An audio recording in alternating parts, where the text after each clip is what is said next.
From Kern Government Television, welcome to this week's Kern County Board of Supervisors meeting, originating from the County Administrative Center located at 1115 Truxtun Avenue, Bakersfield, California.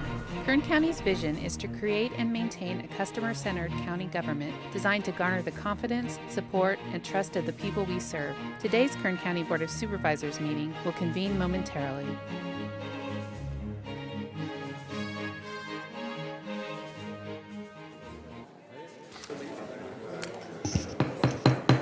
Order to reconvene.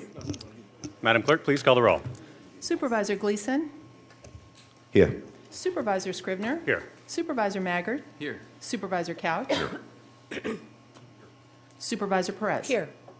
Thank you, Madam Clerk. Welcome to the Tuesday, October 24th, 2017 meeting of the Kern County Board of Supervisors. We're going to begin today's meeting with our flag salute, and that will be led by John Hefner with the Bakersfield Sister City Project. And I'd ask if you would all remain standing for a moment of prayer, silence, or meditation, whichever you prefer. Please stand. Salute. Pledge.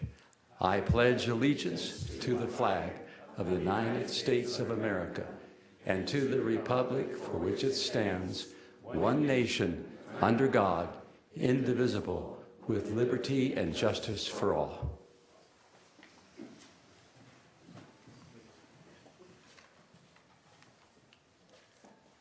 Thank you. Please be seated.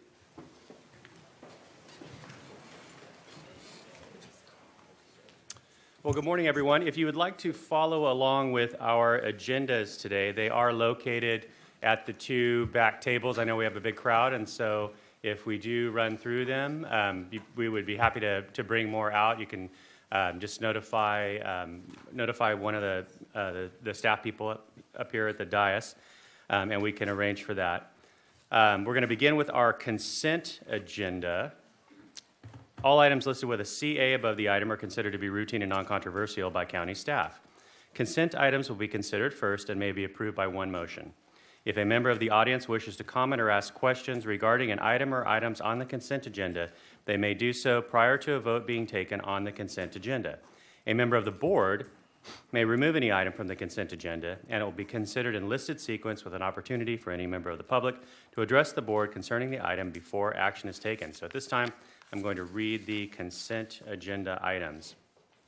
Starting on page 2, item 3 is on consent, as well as item 6 and item 7. And on page 3, all items 8 through 15 are on consent. On page 4, items 16 through 19 are on consent, as well as 21 through 23. On page 5, all items 24 through 31 are on consent. On page 6, all items 32 through 39 are on consent. On page 7, item 40 is on consent. And that concludes the consent agenda. So I'll ask, are there any members of the audience who would like to make any comments on the consent agenda items? Any hands? Okay. Seeing none, then I'll return to the board and ask if any board members would like to remove an item. Otherwise, I would entertain a motion to approve the consent agenda. Mr. Chairman, I need to remove item 7 for a very brief discussion by the airport director. Okay, so we will hear item 7 in listed sequence. Thank you. Any others? Okay, do we have a motion? So moved with the exception of item 7. Second. You have a motion and a second. Please cast your votes. The motion is approved. All ayes. Thank you. And that takes us back to page 2 on our agenda under resolutions and proclamations. This is a certificate of recognition honoring and welcoming the St. Jean de Luz delegation from France to Kern County and expressing countywide appreciation for their affiliation with the Bakersfield Sister City Project. And Supervisor Couch will make this presentation. Does it need a motion? It does No, not. it's a certificate. Thank you.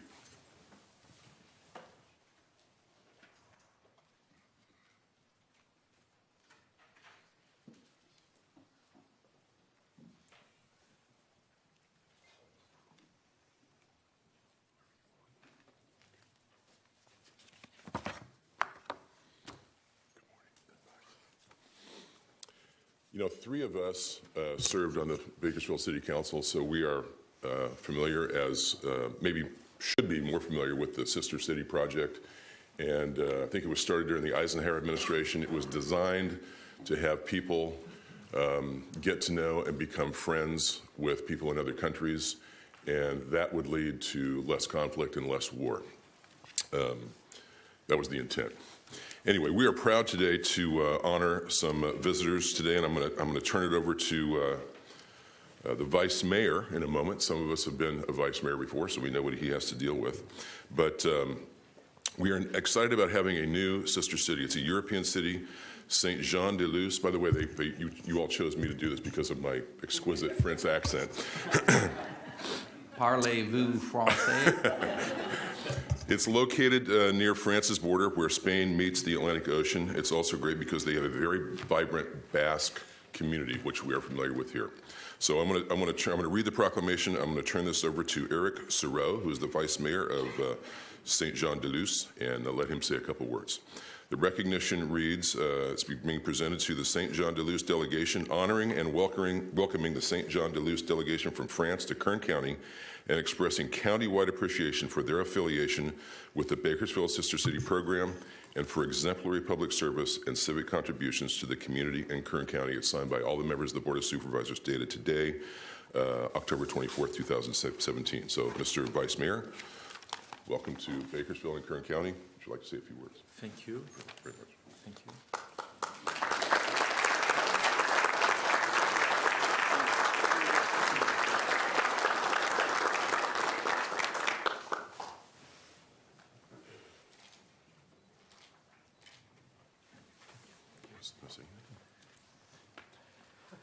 Thanks. Excuse me for my speaking. It's an honor, one honor for us to be here with you. Thank you. Thank you. Thank you very much.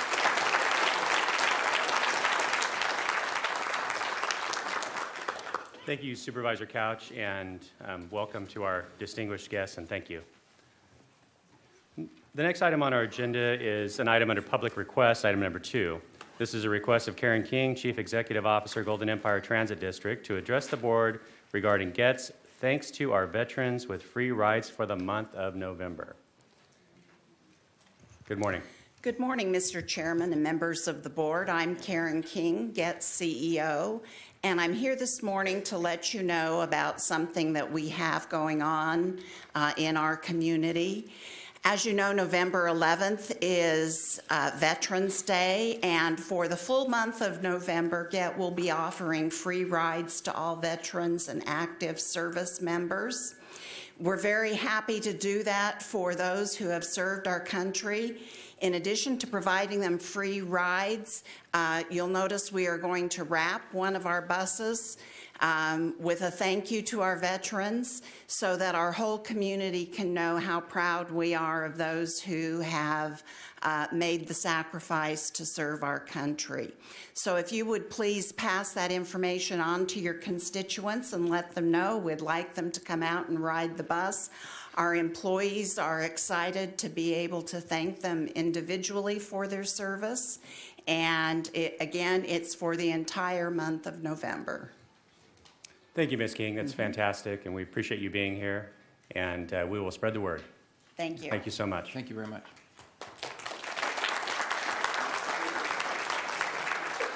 Okay, I'm going to exercise some chairman's discretion here. I'm going to trail items 4 and 5 to the end of this morning's session. We have a lot to get to, and I want to make sure we have plenty of time for that. And so we're then going to move to item 7, which was pulled off of consent by Supervisor Couch. And this is an item under airports, report on progress of small community air service development program grant for Meadows Field Airport. And we have Richard Strickland. He is our airport director here. And so, Mr. Strickland, when you are ready, I'll ask that you begin your presentation on this. Good morning, Mr. Chairman, Board of Supervisors. Pleasure to be here to provide this information to you. The Small Community Air Service Development Program, it's an annual U.S. Department of Transportation program. It's designed to enhance and promote air service in small communities. The U.S. Department of Transportation provides assistance in the form of a financial grant. Airports respond to an RFP application, including business case, justifying, and the proposed route must be specific, in this particular case, a hub in Texas. US DOT SCASD program, our request will be for $600,000. Probability of achieving air service is much higher when the community has some skin in the game. We're recommending at least 30% of a grant match request. Currently, at this moment in time, we have $70,000 that has been raised so far. US DOT criteria to win the grant available only to small and non-hub airports, demonstrated loss of airline seat capacity and declining passenger traffic, high percentage of leakage to other airports, high average fares, and proposals submitted with an airline letter of support are favored over proposals without. US DOT SCASD facts, last 2 years, 40 to 50 applications have been received. Last year, only 9 airports were awarded a grant. Community dollar match ranged from 19 to 100%, and we're trying to achieve at least 30%.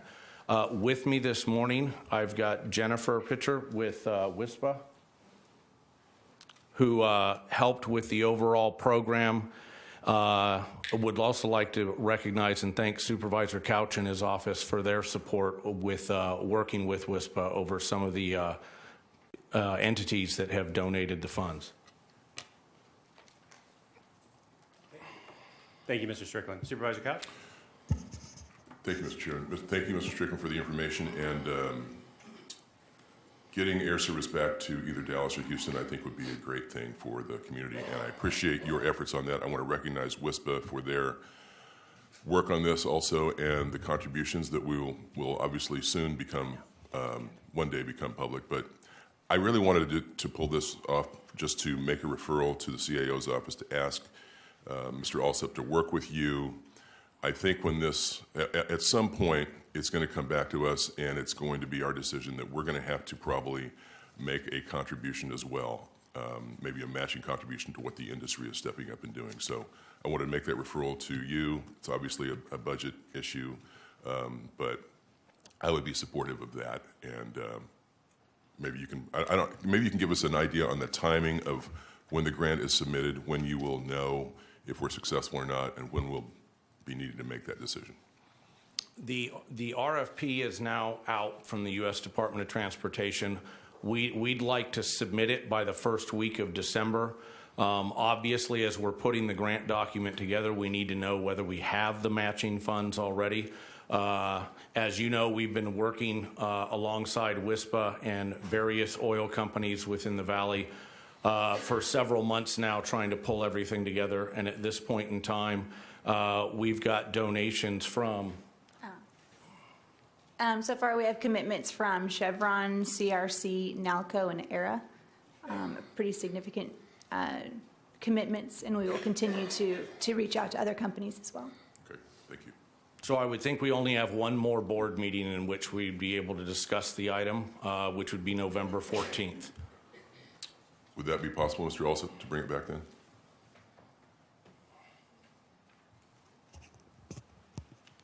Chairman Scrivener, Supervisor Couch, sure, we will work to bring it back then. I'm not sure what the agenda looks like that day, but certainly if this is a priority, we'll work and do all we can to bring it back. Thank you. Thank you, Mr. Chairman. Thank you, Supervisor Couch. Thank you, Mr. Strickland. And Ms. Pitcher, I'll ask if there are any members of the audience who would like to make any comment on this item before I return to the board. Okay, seeing none, the requested action is to receive and file. So moved. Second. Please cast your votes. The motion is approved. All ayes. Thank you. The next item on the agenda is item number 20. This is an item under the County Administrative Office General Services Division. This is a report on Kern County Family Justice Center Memorandum of Understanding on use of property at 2101 Oak Street, Bakersfield. And I'll turn to Ryan Alsop, our CAO, to start us off. Mr. Alsop, good morning. Good morning, Mr. Chairman, members of the board. I'm going to turn this over to our acting assistant CAO for General Services, Mr. Jeffrey Hill. Good morning, Mr. Hill. Good morning, Chairman Scrivener and members of the board. The Kern County District Attorney's Office has been awarded grant funding to operate the Kern County Family Justice Center. This program has certain space needs relating to location and size, as well as short-term and long-term needs. The General Services Property Management Division of the CAO has been working with the District Attorney's Office to identify appropriate space. Together with the District Attorney's Office, we've identified the building occupied currently by Board of Trade, soon to be unoccupied by Board of Trade, as a good fit for the short-term operation of this program. This building is located at 2101 Oak Street, adjacent to Beach Park. We've prepared a memorandum of understanding, and it's attached with the district attorney for the use of the space, and the MOU sets the term of occupancy for 3 years and can be extended if needed. General Services continues to work with the district attorney to identify space needs for a longer-term extension of the program, if that's appropriate. That's the end of my comments, and DA Lisa Green is here to make some other comments, so I'll turn it over to her. Thank you, Mr. Hill. Thank you. Ms. Green.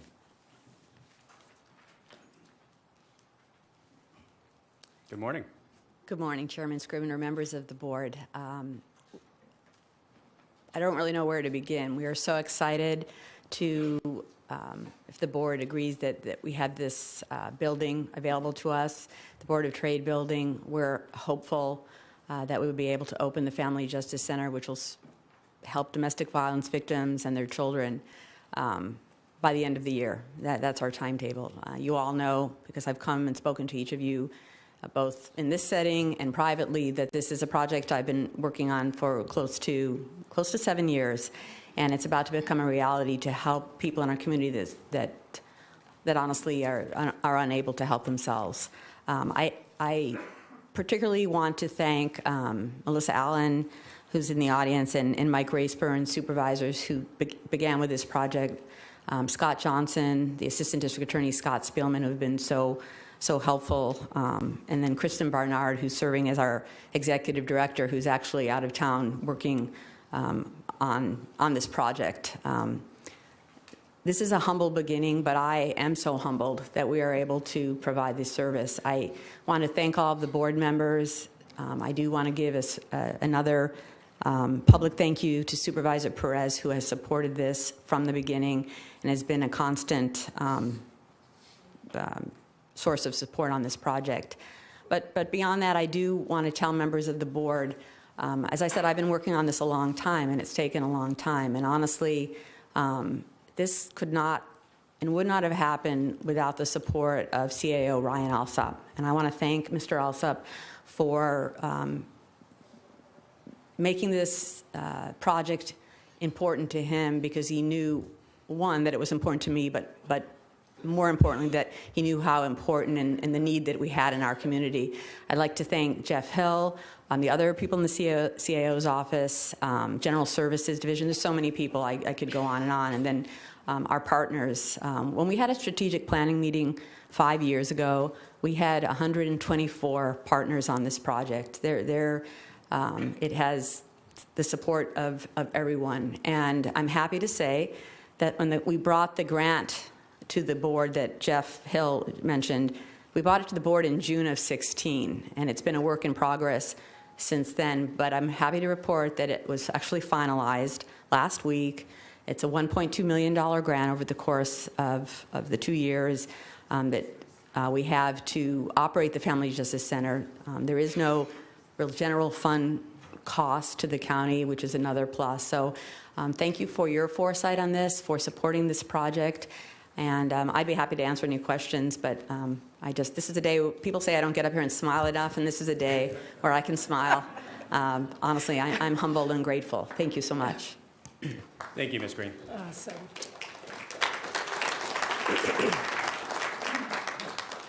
Supervisor Perez. Thank you.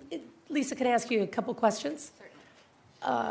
Well, this is exciting. Yes. A long time coming. It is. No one knows more than you. What are the chances you'll open by the end of the year?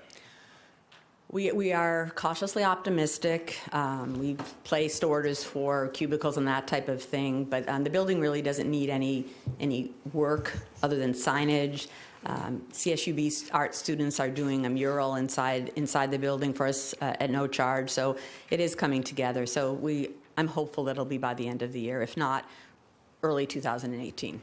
Aside from what's before us today, what else needs to happen for you to open by the end of the year? I think it's just really getting the furniture, and I think that the Board of Trade is going to be out by the end of the month, is my understanding, by October 31st, and so there's really should be no impediments to moving in our partners that will be moving into the location, and then we'll work on getting a larger location, but this is the step in the right direction. Got it. So, well, thank you. congratulations. Long time coming. Thank Lisa. you. Thank you, Supervisor Perez. Are there any other members of the public that would like to make any comment on this item?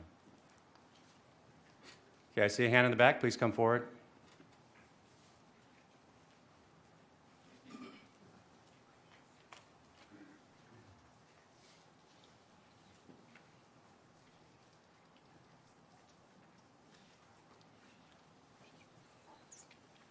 Good morning.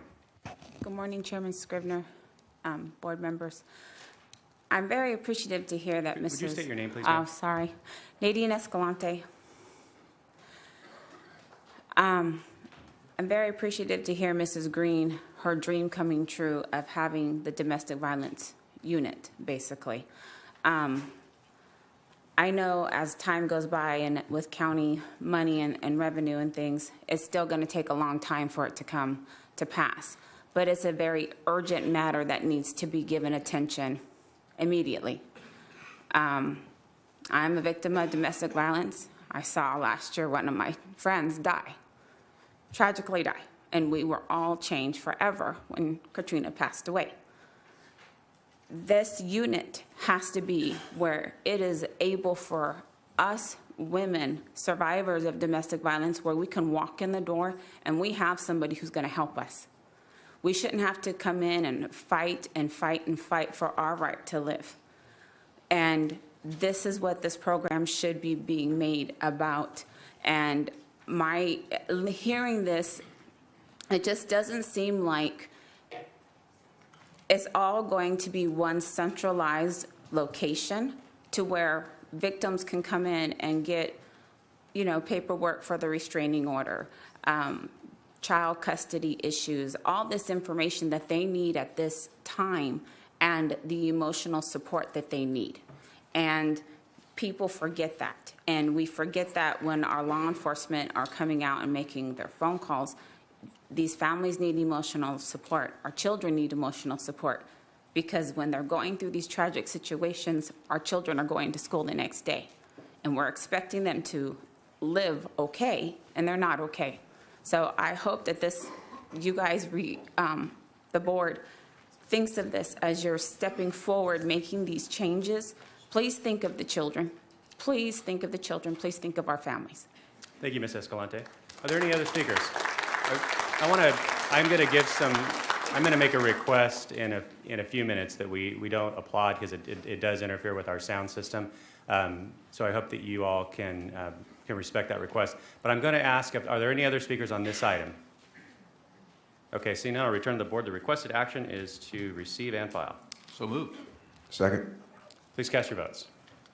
Congratulations. The motion is approved. All ayes. Thank you. Congratulations, Ms. Green. Okay, the next item on our agenda is item number 41. This is an item under the Planning and Natural Resources Department. I'm going to take a wild guess and assume that that's what most of the folks are here to speak on today.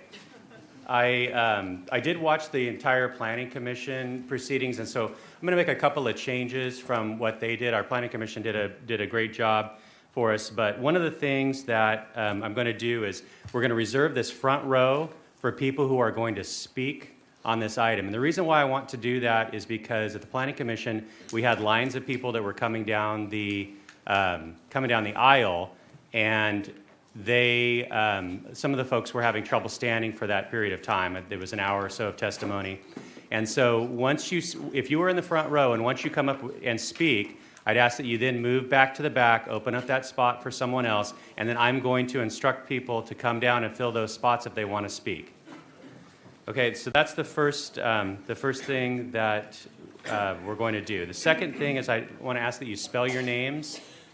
If it's a name that might be at all difficult for us, and also at the Planning Commission, we were given 2 minutes a speaker. I'm going to extend that to 3 minutes a speaker. There were folks that I could tell had more to say, but I'm going to adhere very strictly to that 3 minutes, and we're going to have that timer up every time a speaker comes up. And so when that hits 3 minutes, your time is over. And so no going over your time, because we have a lot, I'm assuming we have a lot of people that would like to speak. So how many, just by a show of hands, how many speakers are we going to have this morning? Okay, very good. So with that 3 minute time limit, now we do need to go into closed session today, and we have an item to consider on that. And so we are going to conclude the public hearing before noon today. And if we get finished earlier than that with the number of speakers, then that is great. But at noon, we're going into closed session. And so I think that covers all of our ground rules. I'm going to begin this morning with our remote testimony. We do have 2 locations in Kern County that have speakers that would like to give testimony. And so we're going to go to Mojave first, and then we'll go to Ridgecrest. It's just alphabetical. Yeah. And so... District 1, District 2. Oh, thank you. We also have an interpreter that is available today, and that is Mr. Rojas. And so he can interpret in Spanish. And so I'd like to ask Mr. Rojas to come down. Is he with us this morning? Please come down. Mr. Rojas, good morning. And so would you please determine if your services are required? And so I just ask if you can determine if there's anyone in the audience that needs Spanish interpretation. Sure. Para aquellas personas que necesiten traducción, tenemos equipos disponibles en la parte de atrás y me pueden buscar a mí si necesitan algo. Thank you. Okay, do we have a show of hands? Anyone in the audience? Okay, seeing none. If we do have someone who does come in and join us later, he will be available for the entire morning to assist. Okay? So now we will begin with the item. So this is a request from Kern County Planning and Natural Resources Department for the Kern County Cannabis Land Use Ordinance Revision to the Kern County Zoning Ordinance. And we're going to begin with Lorelei Oviatt. She is the director of said department. Ms. Oviatt, good morning. Good morning, Chairman Scrivener, members of the board. This is the proposal to amend the zoning ordinance and any other related county ordinances to address land use and community issues for both medicinal and adult use of cannabis and potential commercial activities for cultivation, processing, and sale of cannabis products. This project is only for the unincorporated communities of Kern County. First, I'd like to acknowledge my team. I'm here today with Craig Murphy, the division chief. You met one of my planners, Carlos Rojas, as well. I have Sean Beeler and Suzanne Hansen. They have worked diligently on this aggressive project to make the time frames that we needed to do a full environmental impact report. I'd also like to acknowledge Kimley Horn, our EIR consultant. So we are now at Proposition 64. You have received in your package from a variety of departments additional information about Proposition 64. But I want to step back to the Compassionate Care Act in 1996. The California Proposition 215 originally allowed the sale and use of medical cannabis products and had few or no state oversight or licensing. Counties and cities have struggled with this new industry since 1996. We have had uneven results, and we have definitely had a lack of support from the state and the courts. In July of 2016, your board made a referral to staff to bring forward to you options for moving forward in this new world of Proposition 64. The environmental impact report looked at a size of industry and looked at a variety of options. We have now brought to you these 4 options. And there is an addendum which includes information on public comments and a modified proposal for retail zoning, which is the last option on this slide. That has been uploaded to our website at the Planning Department and is available for the public. We have also provided copies to your board today. So the four options that we have brought to you is one, option A ban,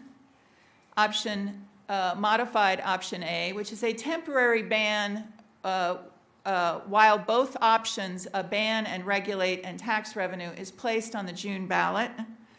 Option B, which is to regulate, which is recommended by the Planning Commission. And in your addendum, a modified retail zoning, option B, regulate, which would modify the retail portion of the zoning for three items.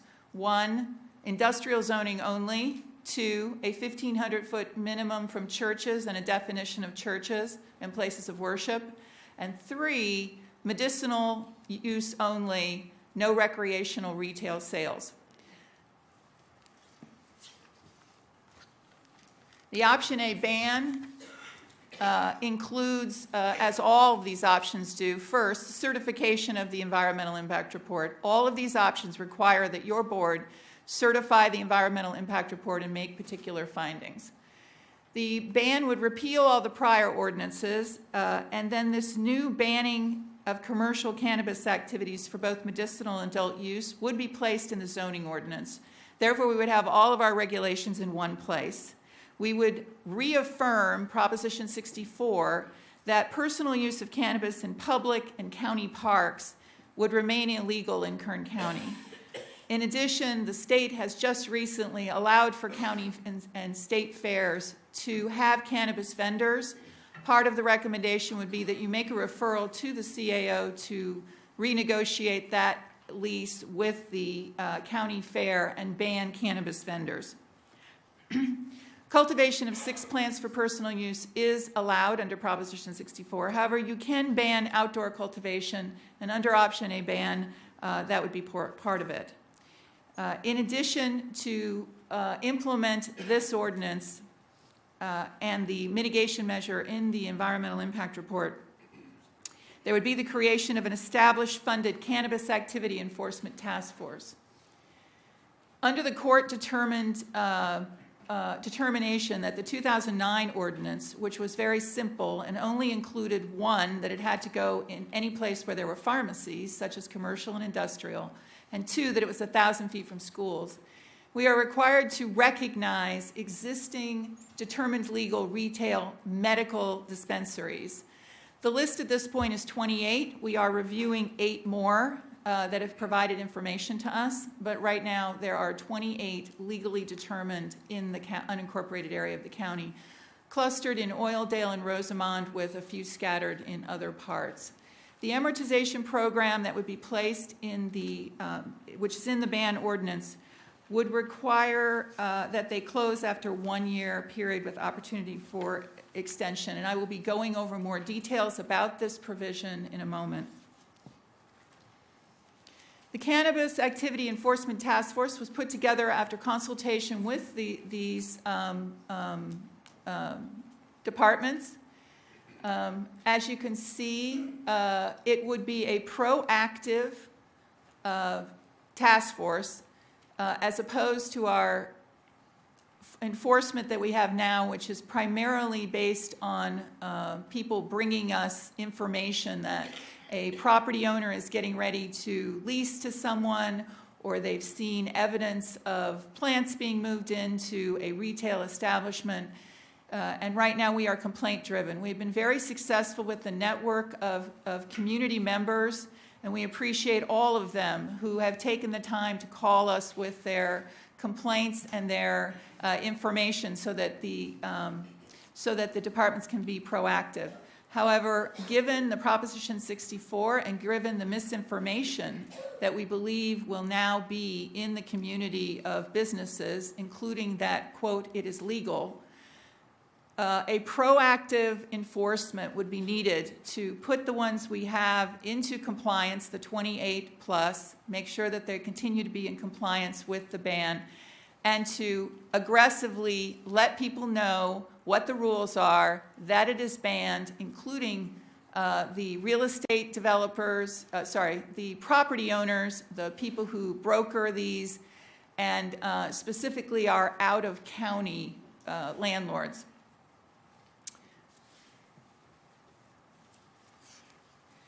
We anticipate the first year we would need partial funding, and the idea behind that is that the state licensing is still getting up to speed. We would then ramp up. The second and third year would be a focused, enhanced activity. Given the state's licensing, we believe that the second and third year are the years when we need the most intensive enforcement. And the estimate based on conversations with these departments is $1.2 million to $2.7 million a year. The partial staffing would probably cost $500,000 for the first year. The source that we've identified is the general fund or other sources of general fund money. The state funding would be unavailable, as the cannabis tax specifically, and we've provided that in your staff report, specifically states that if you ban cultivation and or retail, there would be no money from the enforcement for law enforcement, fire protection, or public health and safety. Those restrictions do not apply to other sources of the cannabis tax, which are health-related, such as health education. Federal funding is uncertain. I wanted to go into detail about this amortization program. Under either a regulate or a ban, under any of the options, this would be the amortization program. Once again, we have 28 medicinal retail operations, and 8 are under review. They would first have to be inspected by the building department, who would provide a list of what they were out of compliance with. It could be anything from they didn't get a building permit when they did their tenant improvements to they need exit signs.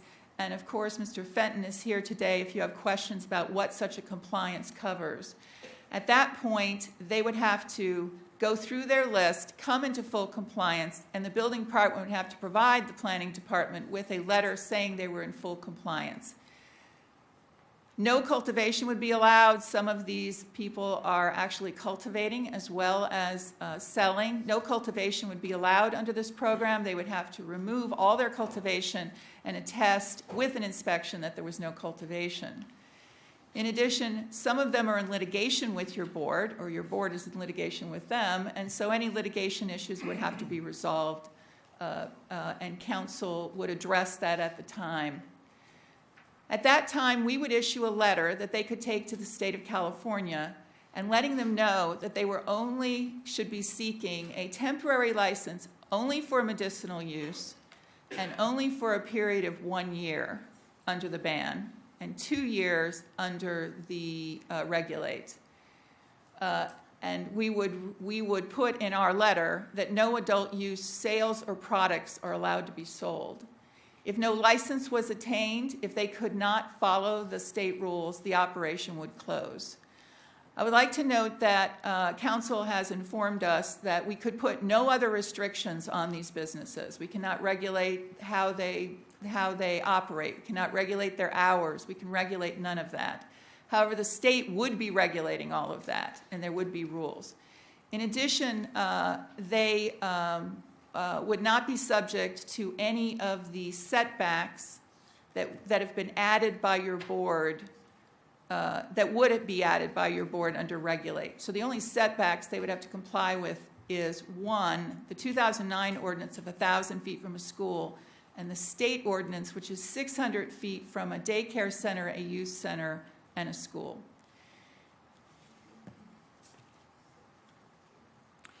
The next option is the option B, regulate. Again, we would codify and move all of the ordinances into the zoning ordinance, and we would create standards and conditions.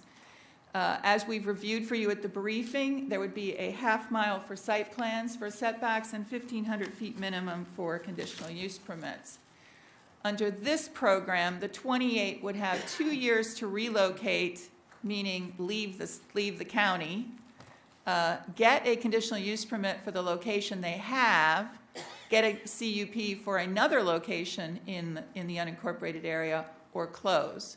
In both amortizations, as a legal matter, there is an appeal, there is a process whereby the dispensaries could come forward, provide their financial information to say, we have spent more money on this facility, such as rent or improvements, than we have recouped, and we have not been able to make enough money to financially break even. They would have to provide us with their financial information, and there would be a process in front of the planning director, and if they disagreed with that finding, it would be appealable to your board, where they could ask for more time. They could then say, we'd like to remain open for another year so that we can recoup. However, they do have to provide their financial information to let us know how those numbers work. The EIR limited the regulatory to these options, 2 million square feet of buildings. To be clear, the state considers a greenhouse outdoor growing. This ordinance says that greenhouses are actually indoor cultivation. So that is a slight wordsmithing that the state has now imposed. 500,000 square feet of buildings for edibles, infused drinks, oils and solids, or anything else that they're making. Outdoor cultivation on this list, 150 acres, is literally either a shade structure, not a full structural greenhouse, or nothing over the plants. And that is the outdoor cultivation that we looked at. And then we have 5 countywide testing facilities, which are independent testing facilities as required by the state, 20 distribution and transport, and a limit of potential up to a maximum of 32 countywide retail stores, no more than 2 per named area.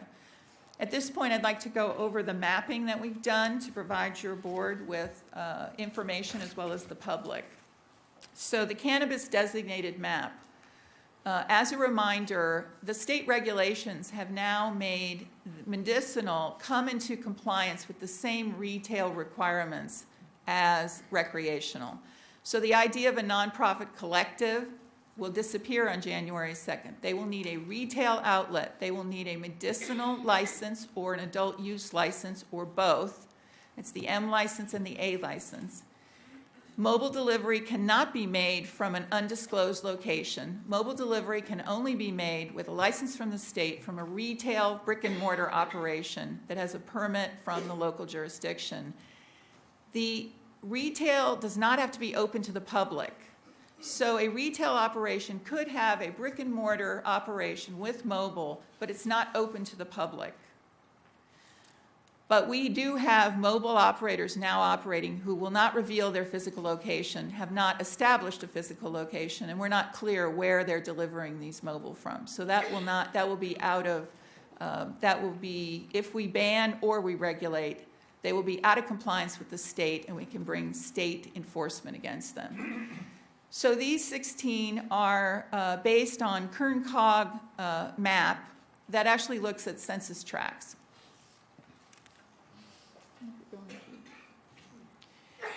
We took the 1,500-foot setback, we took the half-mile setback, we created setback maps. You have received full copies of all these maps, and they've been posted on our website since last Thursday. And we have now identified what areas would be available for retail, and in this case, retail, which is the most controversial. The yellow, I think on the regular maps it's orange, is industrial zoning, and the purple is commercial zoning. If you could zoom in, do you have a pointer, Mr. Murphy? Maybe not? Okay. And then the gray is city limits. What's our next map?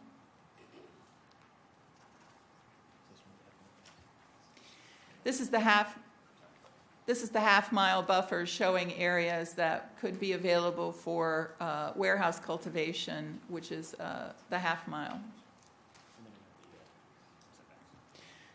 So we have placed a disclaimer on this map. I won't read the disclaimer, but it clearly states that this map cannot be used to say that you are in compliance with a setback. It cannot be provided by the state to the state of California to claim that the county has approved their location.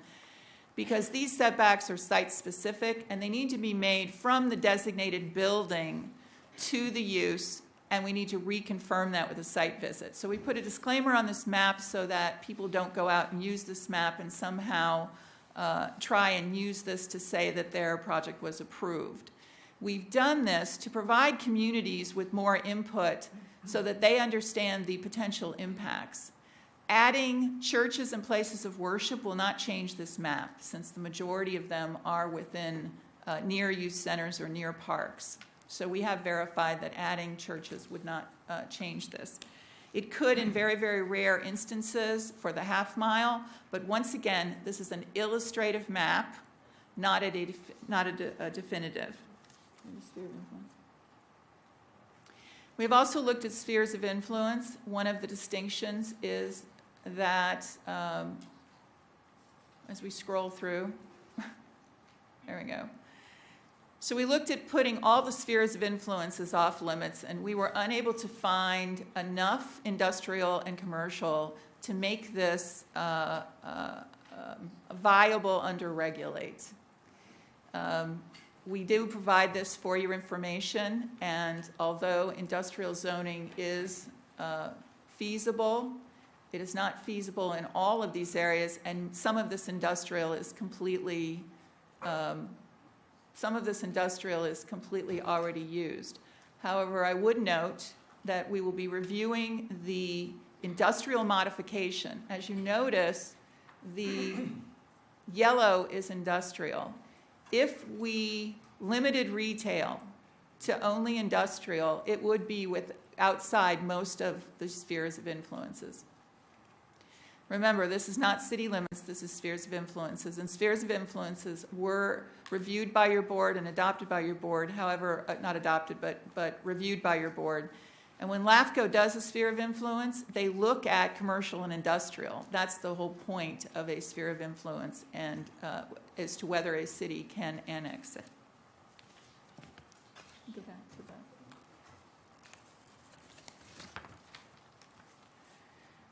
Under option B, regulate. Next. Can you do it full screen? Oh, yes, I'm sorry. Sorry. We would also be cleaning up the issue of the Williamson Act. Although cannabis would be a crop, we would recommend that your board amend the uniform rule and not give cannabis a Williamson Act contract. This is not applicable to hemp. Hemp has no THC in it, and therefore it is under different rules. And we are not proposing that hemp, if someone decides to do that as a project in Kern County, that they be exempt from Williamson Act. And then we also, under the regulate, noted that outdoor personal growing would have to have a locked enclosure and couldn't be viewed from a public walkway or roadway. It also could be banned based on your board's determination.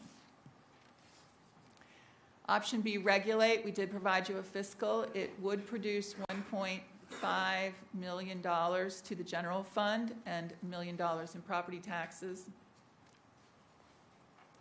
The mitigation measure, which we've reviewed with you at the briefing, has changed slightly to allow for a homeless collaborative fund. Community benefit fund is up to $1 million, and we have added percentages such that if the full amount is not collected, that the CAO and the departments would understand what their percentages are. Part of the regulation is a referral to place a tax on a ballot. These are the revenues that could be accrued to the general fund from a voter tax. The fiscal did look at all the taxes that the counties and cities have passed. This is not the lowest tax in California, but it is also not the highest tax.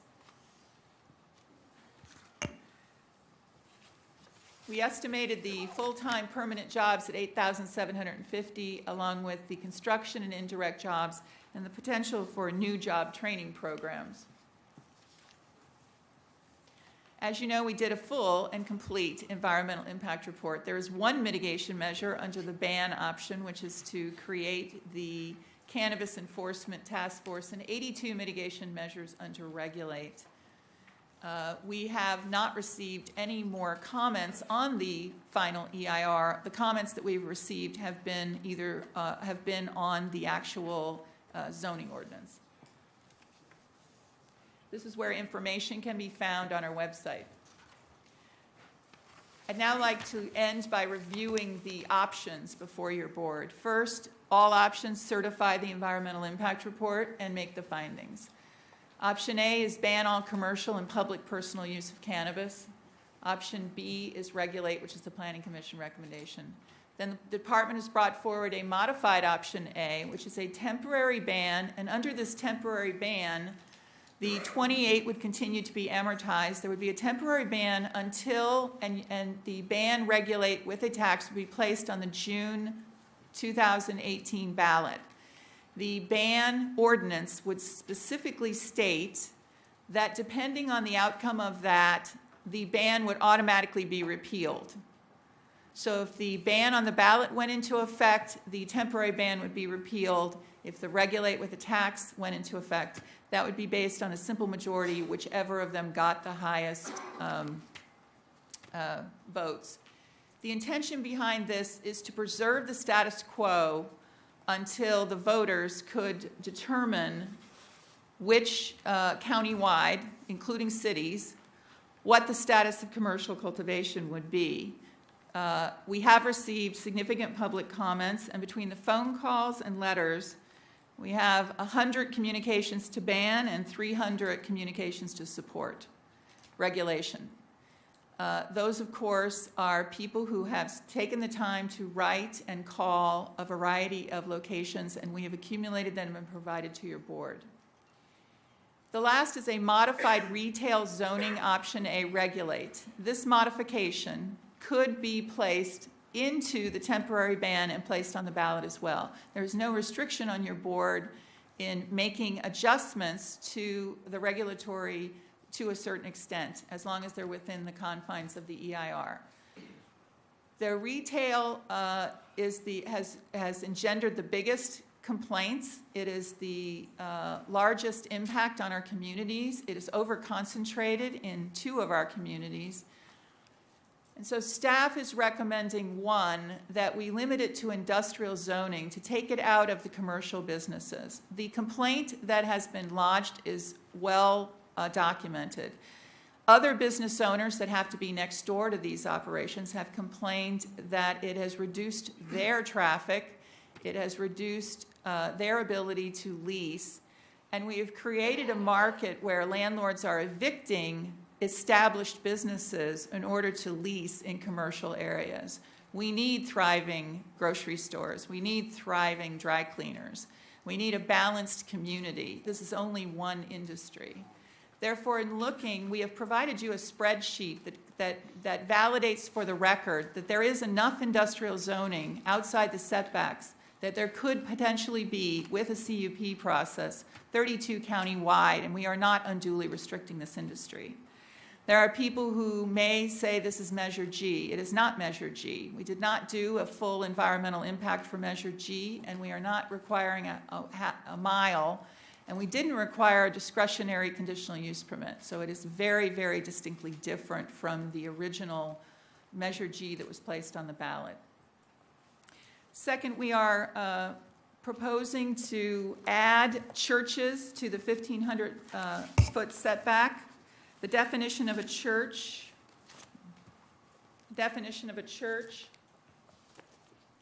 would actually be placed so that there's no misunderstanding. And a church is a religious place of worship that has land use permits, including a church, mosque, or temple.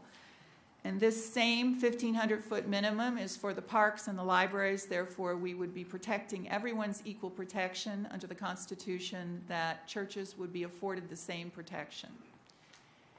In addition, staff has reviewed extensively this issue of adult use. A large number of the complaints have been about expanding from medicinal to adult use. That there may be legitimate uses for medicinal.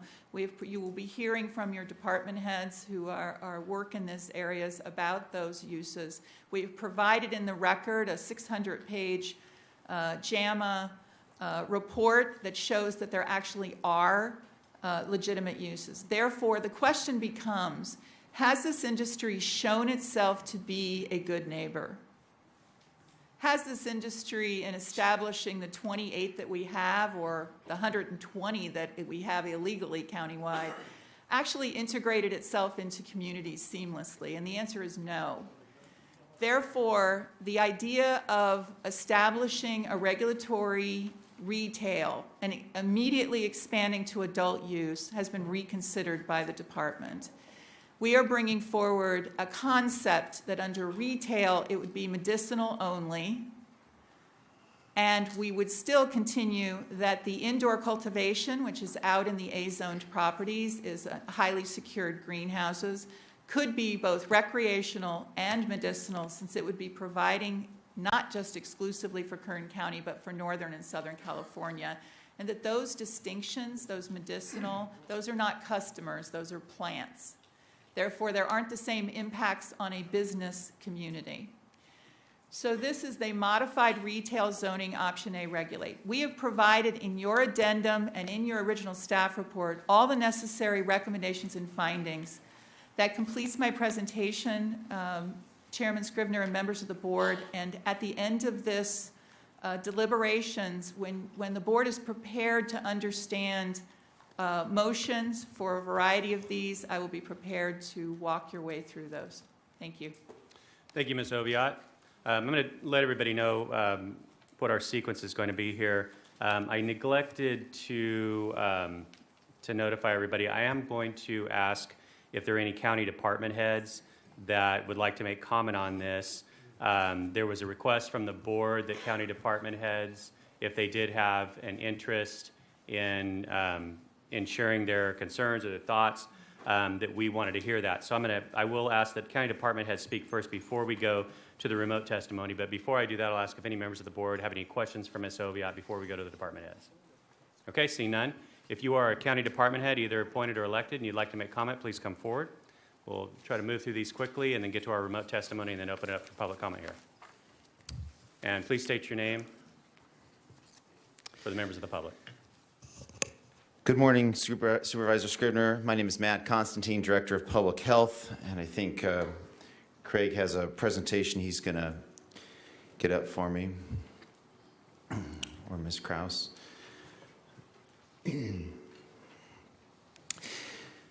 My comments this morning are limited, obviously, to only the health impacts of cannabis use and are centered around a newly released study that was released in January by the National Academies of Science, Engineering, and Medicine.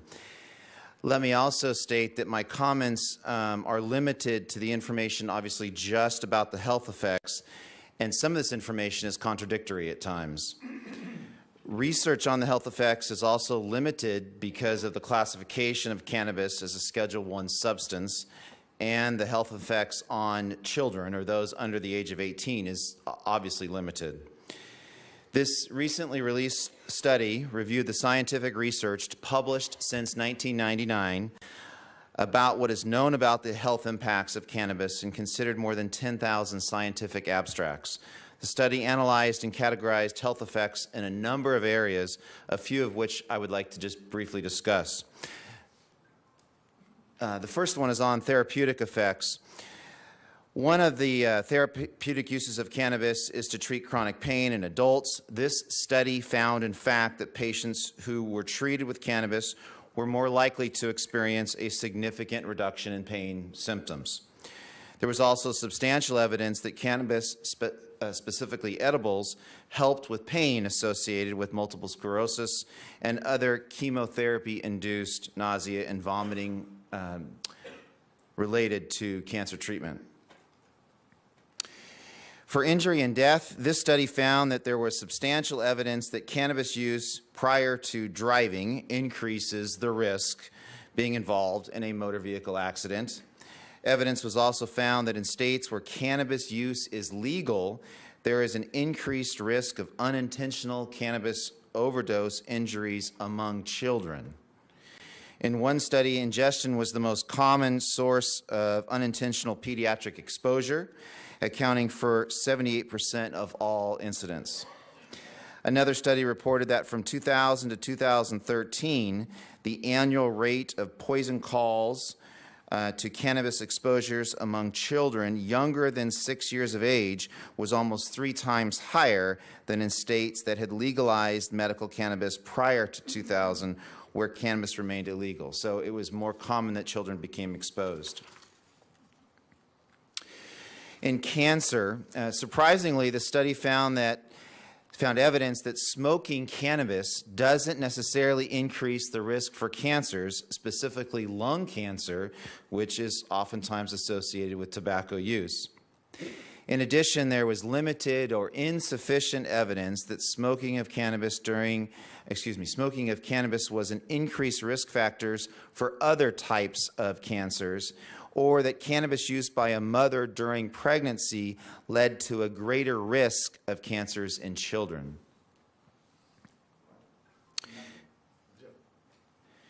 In relation to heart disease, stroke, and diabetes, the study was unable to draw conclusions about the effect of cannabis use associated with heart attacks, strokes, and diabetes, and specifically stated that there is clearly a need for more research.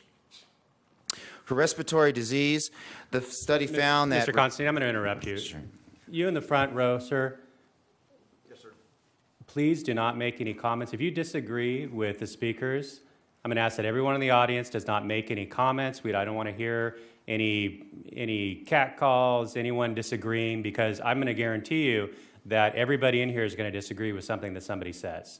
And so everybody is going to behave yourself or you will be escorted out. Thank you. Mr. Constantine, please continue. Yes, sir. In respiratory disease, the study found that repeated smoking of cannabis is associated with more frequent chronic bronchitis episodes and worse respiratory symptoms, and as would be expected, that quitting cannabis smoking is likely to reduce these conditions. Now, somewhat contradictory, though, the study was unable to determine whether cannabis use is associated with certain respiratory diseases, including chronic obstructive pulmonary disease and asthma. In the area of mental health, the study found that substantial evidence that cannabis use is likely to increase the risk of developing schizophrenia and, to a lesser extent, depression.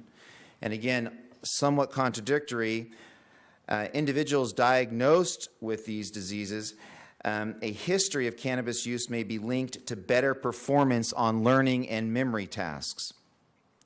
And finally, in this category, the study found that heavy cannabis users are more likely to report thoughts of suicide than non-users, and in individuals with bipolar disorders, nearly daily cannabis users show increased symptoms of the disorder than non-users.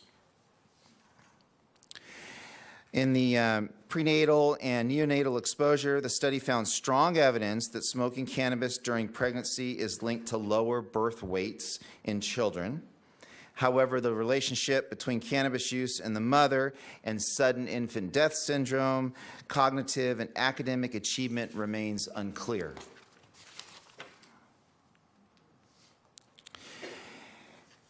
And towards the end of this, the study found that learning, memory, and attention are impaired immediately following cannabis use.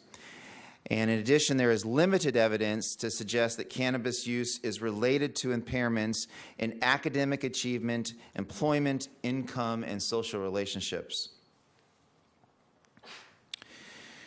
Now, in the area of problem cannabis use, the study found substantial evidence that with greater frequency of cannabis use, there is an increased likelihood of developing problem cannabis use. And there's also evidence to suggest that initiating cannabis use at a younger age increases the likelihood of developing problem cannabis use in the future. And then finally, the study found moderate evidence to suggest that there is a link between cannabis use and the development of substance dependency and the abuse for alcohol, tobacco, and other illicit drugs. The study, found limited evidence that cannabis use increases the rate of initiating other drug use, primarily tobacco. So again, somewhat contradictory. Supervisor Scrivener and members of the board, This study that I have been quoting has been highlighted by the California Department of Public Health. It's newly released.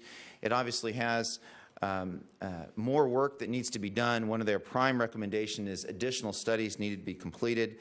And although some of the findings are somewhat contradictory, I felt it was relevant to bring this current study forward and to provide our perspective from public health. And that concludes my comments. Thank you, Mr. Constantine. Are there any questions for Mr. Constantine from members of the board? Okay, seeing none. Next department head, please. How many department heads do I have, just so I know? 1, 2, 3, looks like 3. Okay, thanks. Good morning. Please introduce yourself. Good morning. Bill Walker, your Kern Behavioral Health and Recovery Services Director. I want to first start by thanking the chairman, members of the board. I'd like to also thank the CAO and all public and stakeholders on both sides of this. I think if you said President Trump, gun control, abortion, or any number of issues, you're going to immediately have people on different sides who, no matter, as the chairman said, no matter what one person says, probably is not going to move their optic very much at that moment. And so I appreciate this opportunity to present to you. I will be presenting primarily on 2 areas. The first area is impact of cannabis use, especially on youth.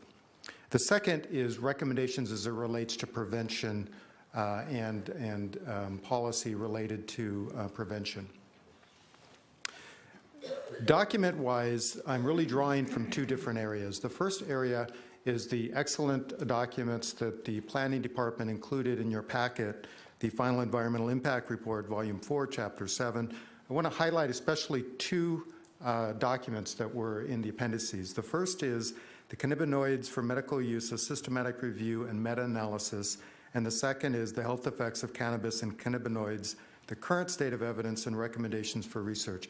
In a nutshell, those 2 actually concur with virtually everything that public health just presented to you in terms of the risks and the level of risks and the potential positive use in some medicinal areas. I also provided to you packets that included several documents from Ventura County, since Ventura is a sister county that is a bit ahead of us on the prevention curve, so that you can see analysis that has already been put together by another county that is facing the same things that we are facing. I also included some documentation from my state organization, CBHDA, which is the California Behavioral Health Directors Association, as well as our consulting firm, Harbage, as well as the Rocky Mountain and Northwest high-intensity drug trafficking areas. So it's important to kind of know where items are coming from, because the documents that the Planning Department included 2 very robust studies that are actually meta-analysis. So what they do is they take multiple studies and they put them together. They hold rigorous methodology standards, and then they come and draw conclusions from them. I'm not going to go over the conclusions as the Health Department presented to you, but I am going to now focus the optic more on the effect on adolescents and the developing brain and the developing youth.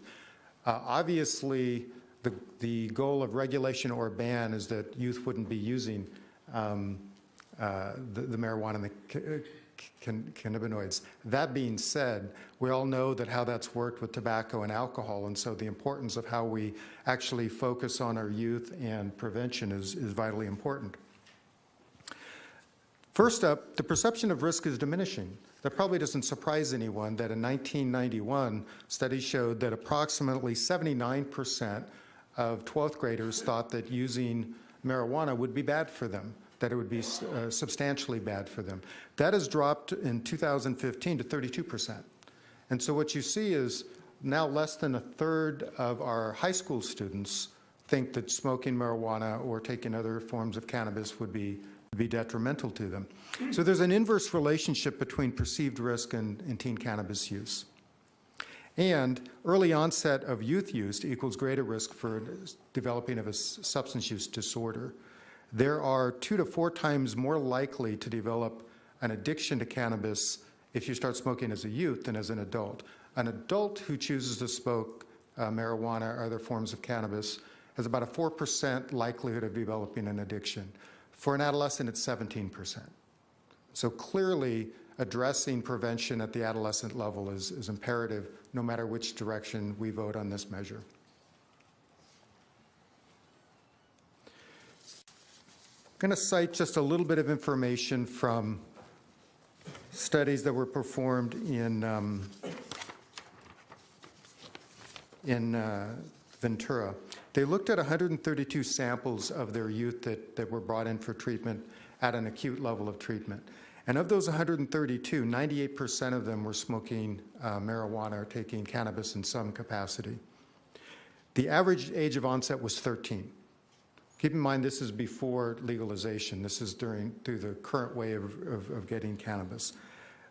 For that sample, 49% cannabis was their first drug of choice. So before alcohol, before tobacco, before anything, they were smoking cannabis, 49%. Only 17% started with alcohol. And of that group, 75% started with cannabis or cannabis and alcohol. And so the argument, and this is where you need to consider your optics of what is a gateway drug and what is the likelihood of there being impairment of our youth, is a grave risk with cannabis in our environment. So let's talk for a second about the adolescent brain. The adolescent brain is at risk for long-term heavy cannabis use, showing a decrease in the size of the hippocampus, a brain structure important for learning and memory, by 12%. And so the impact, interestingly enough, during adolescence, the neural systems that control emotion and reward-seeking, the limbic system, is fully developed. So teenagers usually know how to have a good time. However, the area of the brain regions associated with executive functioning, for example, problem-solving, planning, working memory, and emotional regulation, are not. And so heavy cannabis use by youth actually impairs brain development, permanent brain development, which impairs education, high school graduation, going to college, et cetera, et cetera. And so, again, no matter which way we go on this issue, looking at adolescent and prevention of our youth is imperative. I'd like to make a couple of comments just about addiction. People have talked about, is cannabis addictive? And the answer is yes. The research quite clearly indicates that 9 to 11% of those that smoke marijuana overall will become addicted. I mentioned the 4% if you start after the age of 22, and much higher percent, 17%, if you start before the age of 18. And so we know that there's an addiction that we will need to deal with and that our department for your community will need to address. Also, the concentration has gone up. The concentration today is about 300% greater than it was 15, 20 years ago. And that means an increase of 3.7% in 1988 of THC to 12.5% currently. So I already mentioned the impact on psychiatric conditions, and this is very, very important, is that my whole field of study has been working with people with mental health and substance abuse addictions. I spent 25 years teaching at Cal State in the drug and alcohol program, and I ran the programs, the inpatient programs for children's and adults before I became your crisis administrator, before I became your director of this department. So I'm very well versed in the effects on drug and alcohol on minor and minor development of problems. So in the area of psychiatric conditions, especially psychotic conditions, it's already been mentioned by public health that there is a much greater risk of developing these conditions if youth use cannabis products. So there's also, it's already been mentioned, the increase in vehicle motor crashes, accidental ingestion, and other problems. So I want to go now to what's, to me, very, very important, is a discussion briefly on what would be the proper prevention tactics. And interestingly enough, I'm going to read something to you also developed through Ventura, because a lot of times when we think of prevention, we think of, well, we go to the schools, you know, we tell the youth don't use these drugs. We tell the parents to tell the youth don't use these drugs. We work through churches to tell people don't use these drugs. But in fact, the greatest prevention impact isn't through those measures. It's actually through, and I'm very pleased as I read through the stuff that the planning department has put together for you to consider, and all of the steps of protection that they're trying to work into that. Because, as I read, the prevention field has moved far beyond the confines of education and persuasion in understanding and developing effective youth prevention strategies in the context of drugs that are legally available to adults but illegal for youth: alcohol and tobacco, and now cannabis. The science is well developed and particularly relevant to the implications for youth marijuana use. First and foremost, the science has found that the most effective strategies for reducing and preventing youth problems include raising the price, reducing the availability, and restricting youth exposure to commercial advertising for the drugs involved. The National Academy of Sciences, National Institute on Alcohol Abuse and Alcoholism, U.S. Centers for Disease Control and Prevention, the World Health Organization, and Surgeons General of the United States have documented the scientific evidence regarding these specific prevention strategies as they apply to alcoholic beverages, and have made specific recommendations for the implementation at federal, state, and local levels. Understanding this new approach to prevention involves a paradigm shift from a focus on individual youth, seeking to educate and persuade them to be abstinent and to intervene if they ignore the abstinence message, to a focus on the social, cultural, political, and economic environment that youth encounter in their daily lives. The messages youth receive in their everyday community in terms of how a legal drug is made available and marketed are far more powerful than any countervailing messages they hear from parents, teachers, and health officials. Environments are shaped by policy, which can be legislative, laws, regulations, institutional, company and school, and informal neighborhood and watch programs. Policies are therefore an integral part of any comprehensive drug prevention strategies. One of the documents I've provided to you is also a document that gives the evidence-based programs for let me quote it correctly, for safeguarding and protecting our young people through the best practice recommendations. And it also provides ways of assuring that you don't develop monopolies that just build and continue to want to grow the sales versus actually meet the market needs. So what I would make as a recommendation is that regardless of a vote of A, B, or the subsets therein, is that you also consider that we continue to focus on prevention, and prevention at a policy level, which I want to say first and foremost, I do believe the planning department has tried to include as much of that as they can in what they have put together. Again, I realize that no matter what I say, there will be some people on each side of the fence, some saying, yes, that's the best thing I've ever heard, and others thinking, the guy's an idiot. But I am your Director of Behavioral Health and Recovery Services, and I appreciate the time and am available for any questions. Supervisor Perez, did you have a question for Mr. Walker? I do, thank you. Good morning, Bill. Good morning. Excuse me, I'm a little bit under the weather. Excuse me. Can you restate your statistics on youth exposure for marijuana use? You said it earlier, and I caught most of it. Thank you, Supervisor Perez, through the chair.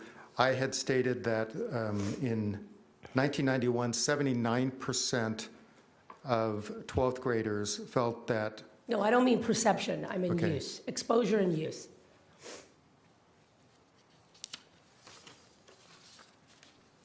It was earlier. It was before that comment. So I made the comment that 4% of adults who start smoking after the age of 21 would become addicted, and that 17% before the age of 21 would become addicted.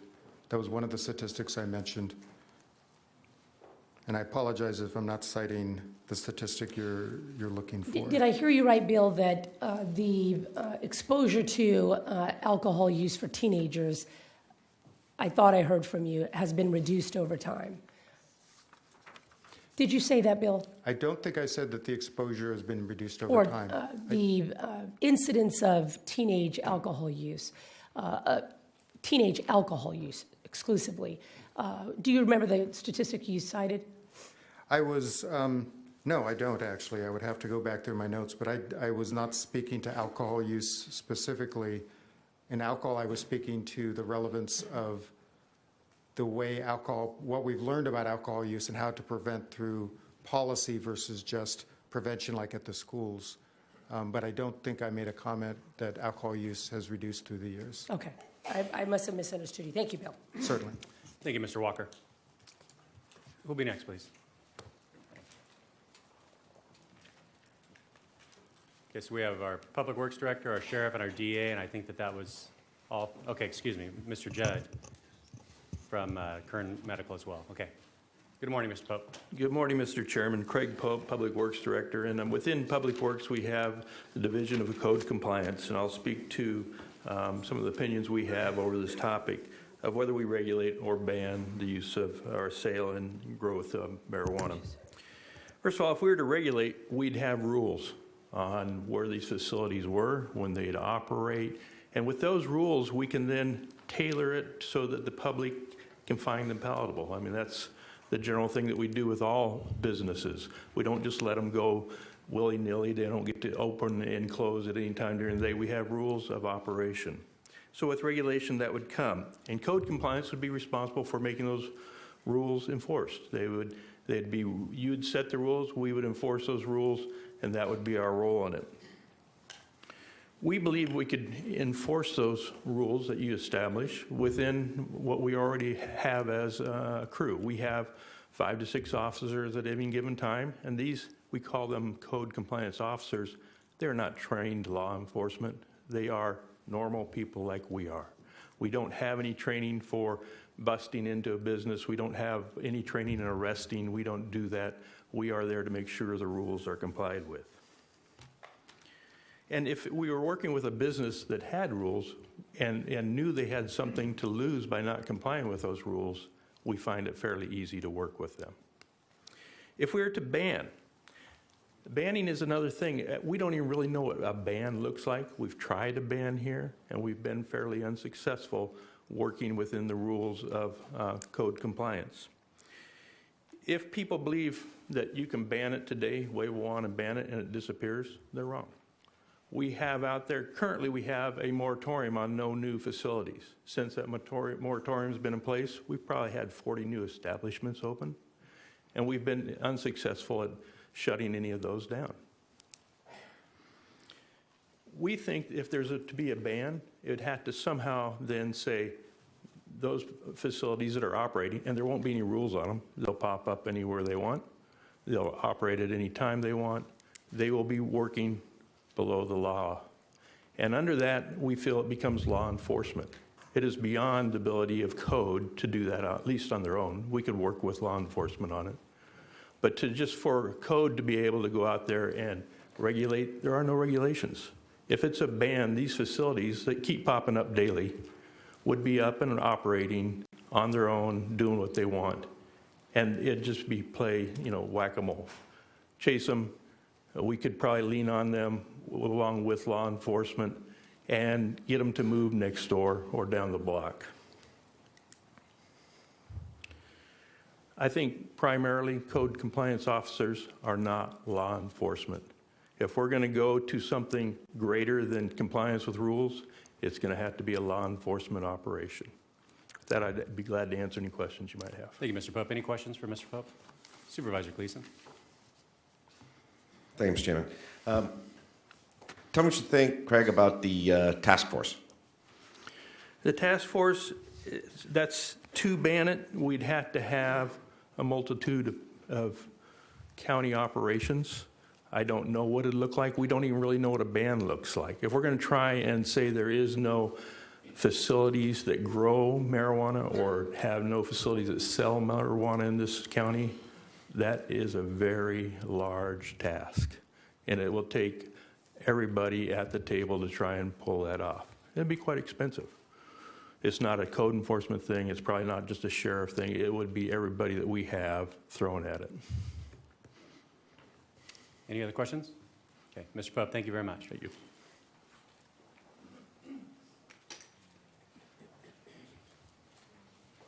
Good morning, Sheriff. Good morning, Chairman Scrivener and members of the board. Sheriff Donnie Youngblood. I'm going to make my comments very short. I think everyone in this room knows what my stance is on this particular issue. But The one thing that I haven't heard is that we haven't discussed today is this is still a federal felony. And if we choose to regulate this drug, we are in fact giving people permission to go out and commit federal felonies. And as a law enforcement officer, I find that extremely troubling. One of the biggest complaints you've heard, that I've heard, phone calls, are the businesses that are next to a marijuana dispensary. A lot of them have told me they are going to have to close up because the public won't come in because of the clientele that hangs out in those particular areas. A lot of the complaints I've had are from the people in the marijuana industry about they have a legal, what they perceive as a legal dispensary, and they complain about the people who set up illegal dispensaries in the area of where their business is. If you go to Roseman, go up North Chester, and you'll really get an eyeful of what they're talking about and what I'm talking about. What we've found over the years in dealing with marijuana is, since it is a cash-only product, they can't use banks, they can't write checks, so I guess when they pay their taxes, they'll come in with a suitcase of money. That's troubling. Anytime you have a drug and you have cash, you're going to have violent crime, and we have seen that. We've also seen over the years with some of these dispensaries, and I emphasize some, not all, that cross over into other illicit products because this is about making money. And when they make money, it doesn't matter whether it's marijuana, heroin, guns, anything to make money. That is not to say all these people out here are like that, but there are percentages that we've run into over the years that do that. We also know that if you attempt to ban or attempt to regulate, there are people that are going to set up anyway, no matter what. Banning, regulating isn't going to change the fact that we have a society right now that believes that we're not a land of laws and they don't have to follow those laws. So there is no easy answer to this situation that we are facing. I have spoken with members of law enforcement in our county. Chief of Police Taft, Ed Whiting, agrees in banning. Bob Barris from DEA, banning. Scott Tunnicliffe from the District Attorney's Investigators, he's the Chief Investigator, ban. Michael Grant, Stallion PD Chief, ban. Jerry Breckenridge, Arvin PD Chief, ban. Scott Kimball, McFarland PD, ban. Kevin Zimmerman, Shafter PD, ban. Ron Strand, Ridgecrest PD, ban. Ed Coleman, High School District Police, ban, and we know our Bakersfield Chief, Lyle Martin, is in support of that. We also know that the City of Taft, the City of Tehachapi, the City of Bakersfield, and the City of Ridgecrest have all voted to ban this product. Lastly, I couldn't emphasize this enough. One of the things that bothers me more than anything, even though it may be somewhat symbolic, if we choose to regulate this drug, I think we send a message to our youth that this is okay, this is not a bad product. And it's a really scary message, I believe, to send to our youth. So with that, if you have questions on the crime rates or issues that we've had, Chief Deputy McCurtain is here to answer those questions specifically. But if you have any questions of me, I'd be happy to answer them. Thank you, Sheriff. Supervisor Perez. Thank you. Sheriff, what do you believe changes from one day to the next if this board or a majority of the board imposes a ban as you and your colleagues are asking for? What in your mind and in the mind of your colleagues is going to be different today from tomorrow if the majority of this board bans this product? Well, first of all, it's important to note that we have banned methamphetamine, heroin, we've banned burglary, we've banned theft, we've banned robbery. We still have all those things occur. We're not going to win that war. That isn't going to stop us from trying to do the best that we can to enforce the law, whatever the law is. And so if we regulate this, if this board chooses to regulate this, I'm going to find it very difficult within me to regulate something and say, oh, it's okay to these people to commit a federal felony. I don't know where the feds are going to go on this particular issue as we go down the road. We have an attorney general that may or may not take on this issue with people that we're telling it's okay, when in fact it may not be. So this isn't going to, whether we regulate or whether we ban, is not going to have a significant impact on what's occurring in our community. We're still going to have people that are going to sell this, and the law says they can grow it. The law says that they can smoke it. We don't, in law enforcement, we couldn't care less about those indoor grows in their house or their personal use. Or their medical use. That's a personal choice that we're not concerned with. But we are concerned with the organized crime aspect of this. Absolutely. Sheriff, how do you incorporate the reality, in your position, we've banned meth, we've banned heroin, and a whole host of illegal substances that we know are profoundly consumed in this community, methamphetamine in particular, that we have tried many creative methods to stop and inform and educate.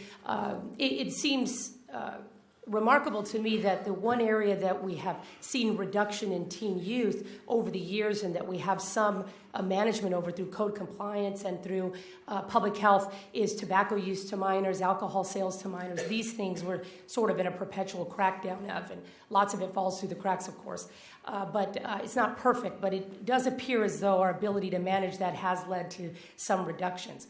How do you view the fact that the state of California, through its initiative process, has passed Prop 64, and as we stand here today, we're in a different legal and political reality than we were last year? How does that affect your thinking and how you enforce public safety here, how you think about laws and their evolution? Obviously, if the state of California passed meth use, I think that would be highly problematic, obviously. And clearly, this is a new world for all of us.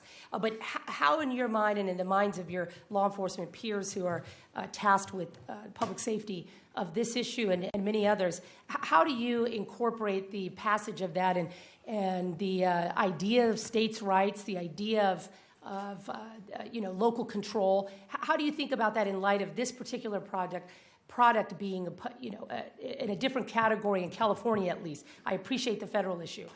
How do you think about that? Well, I think, quite frankly, in California, Prop 64 was voted in by the citizens of the state of California. But in Prop 64, it allowed boards like this to take into account their constituency. And in Kern County, we did not vote for Prop 64. 53% said no. So that's why that is in Prop 64, to allow this board to make that decision. If this went to a ballot, I don't know what the citizen would vote. We're having a change in our country in a lot of different areas. Nobody wants to make people post bail. We don't want to follow immigration laws. We don't want to follow marijuana laws or methamphetamine laws. So we are in a very tough time. But as a law enforcement sheriff, we will do the best that we can to follow the laws as they are written. If the federal government tomorrow legalizes marijuana or changes the schedule, I'll look at this totally differently. But they have not, and I don't know if there's an appetite to do that right now. So for Prop 47, that did not pass in Kern County. The majority of Prop voters... 64. Right, but I'm thinking of a different proposition that's controversial and that law enforcement has been very opposed to, and I appreciate that. I appreciate the complexity of that, Donnie. But in Prop 47, Kern County did not vote a majority for 47. They did in 57. Those are fine nuances, and I don't want to debate those today, but the fact that Kern County did not pass Prop 47, and yet it is fully implemented in Kern County and all the 58 counties in California as a matter of law. Do we have any ability to say, well, Kern County didn't vote for 47. We don't want 47. And clearly the voters in Kern County didn't ask for 47. The difference between those is in 47, there's no mechanism for this board to decide not to follow that law. Prop 64 does allow that. And that's why we're having this meeting today. Fair enough. So how should we think about, if this board bans, Donnie, how should this board think about the practical realities that we cannot stop the implementation of the transportation, the movement of this product? You know, how are we supposed to think about that very practical reality from a public safety standpoint? Whether we regulate it or whether we ban it isn't going to stop that. We know that. We already have a ban on all kinds of illegal drugs, and we have an opioid epidemic in this country. But that shouldn't change the way that we do business. Because we can't stop something doesn't mean we should say that it's okay. My last question, Donnie. We heard from our Public Works Director that we have 5 to 6 code compliance officers. You know better than most the dire effect on your department and our public safety on the whole that has occurred because of our particular financial structure and the attempts we're making to solve that. You know, how do you think about those assertions made to this board about what we are capable of doing in our current capacity, the money that we have, the bodies that we have, our financial crisis, if you will, that it's impacted you directly and all of us? You know, how do you think about what has been asserted to this board in terms of the practical reality of what we need to, minimize the exposure to youth, education issues, all of these things that we've heard from mental health and other department heads that have said, we have a lot of work to do here. This is a huge, undertaking either way. You know, so how do you incorporate that into your reality? Well, when people go into the drug business, it's to make money. Let's be honest. That's why people sell heroin. That's why they sell methamphetamine, and some people that's why they sell marijuana, because it's a big money business. Because someone is willing to pay to play, goes against every being in my body. I'm not a drug dealer, and I don't care how much money they're willing to pay. I'm not willing to go down that road. Now, this board may be, and you may look at it totally different, and I'm okay with that. I'm okay with us disagreeing. I disagree with some people out here, and they disagree with me. I'm okay with that. I still respect them. I still respect you for your opinion, but I think when you start trading off for money, I heard one of the radio personalities this morning saying, let's make some money. That's what drug dealers say, and I'm sorry, I'm not in this to make money. Fair enough. Donnie, if there were no money here, if the County of Kern would not get one dime as a result of this, how should we think about, how do we pay for the regulation, what you're going to need to continue to enforce the law, to keep this community safe? They trust you to do so, Donnie. You have a big job. I respect that sincerely.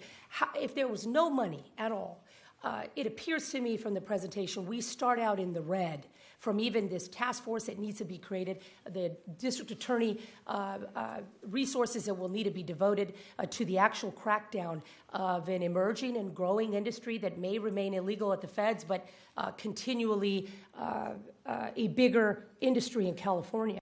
If there's all money aside, and I think you make a very good argument from public safety perspective. But what do we do about that reality that the money is the resources capacity to move in a meaningful way on this appears to be, far off? Well, Supervisor Perez, what you've done is taken one little aspect out of law enforcement's job and saying, maybe we can't afford to do this. Well, we can't afford to do a lot of things for the last 3 years, but we still have done the best that we can. So I'm not willing to say, let's take this out. We can't afford to do this anymore, so we'll throw that out. What's next? What next can we not afford? This isn't a monetary issue with me.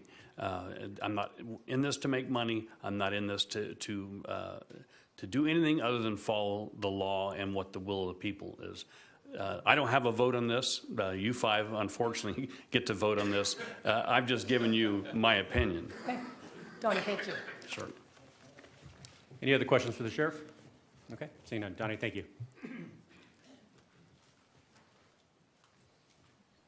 Good morning. Good morning, Russell Judd, the CEO at Kern Medical. I want to share some statistics from a nearby state who has legalized the use of recreational marijuana, and that is Colorado.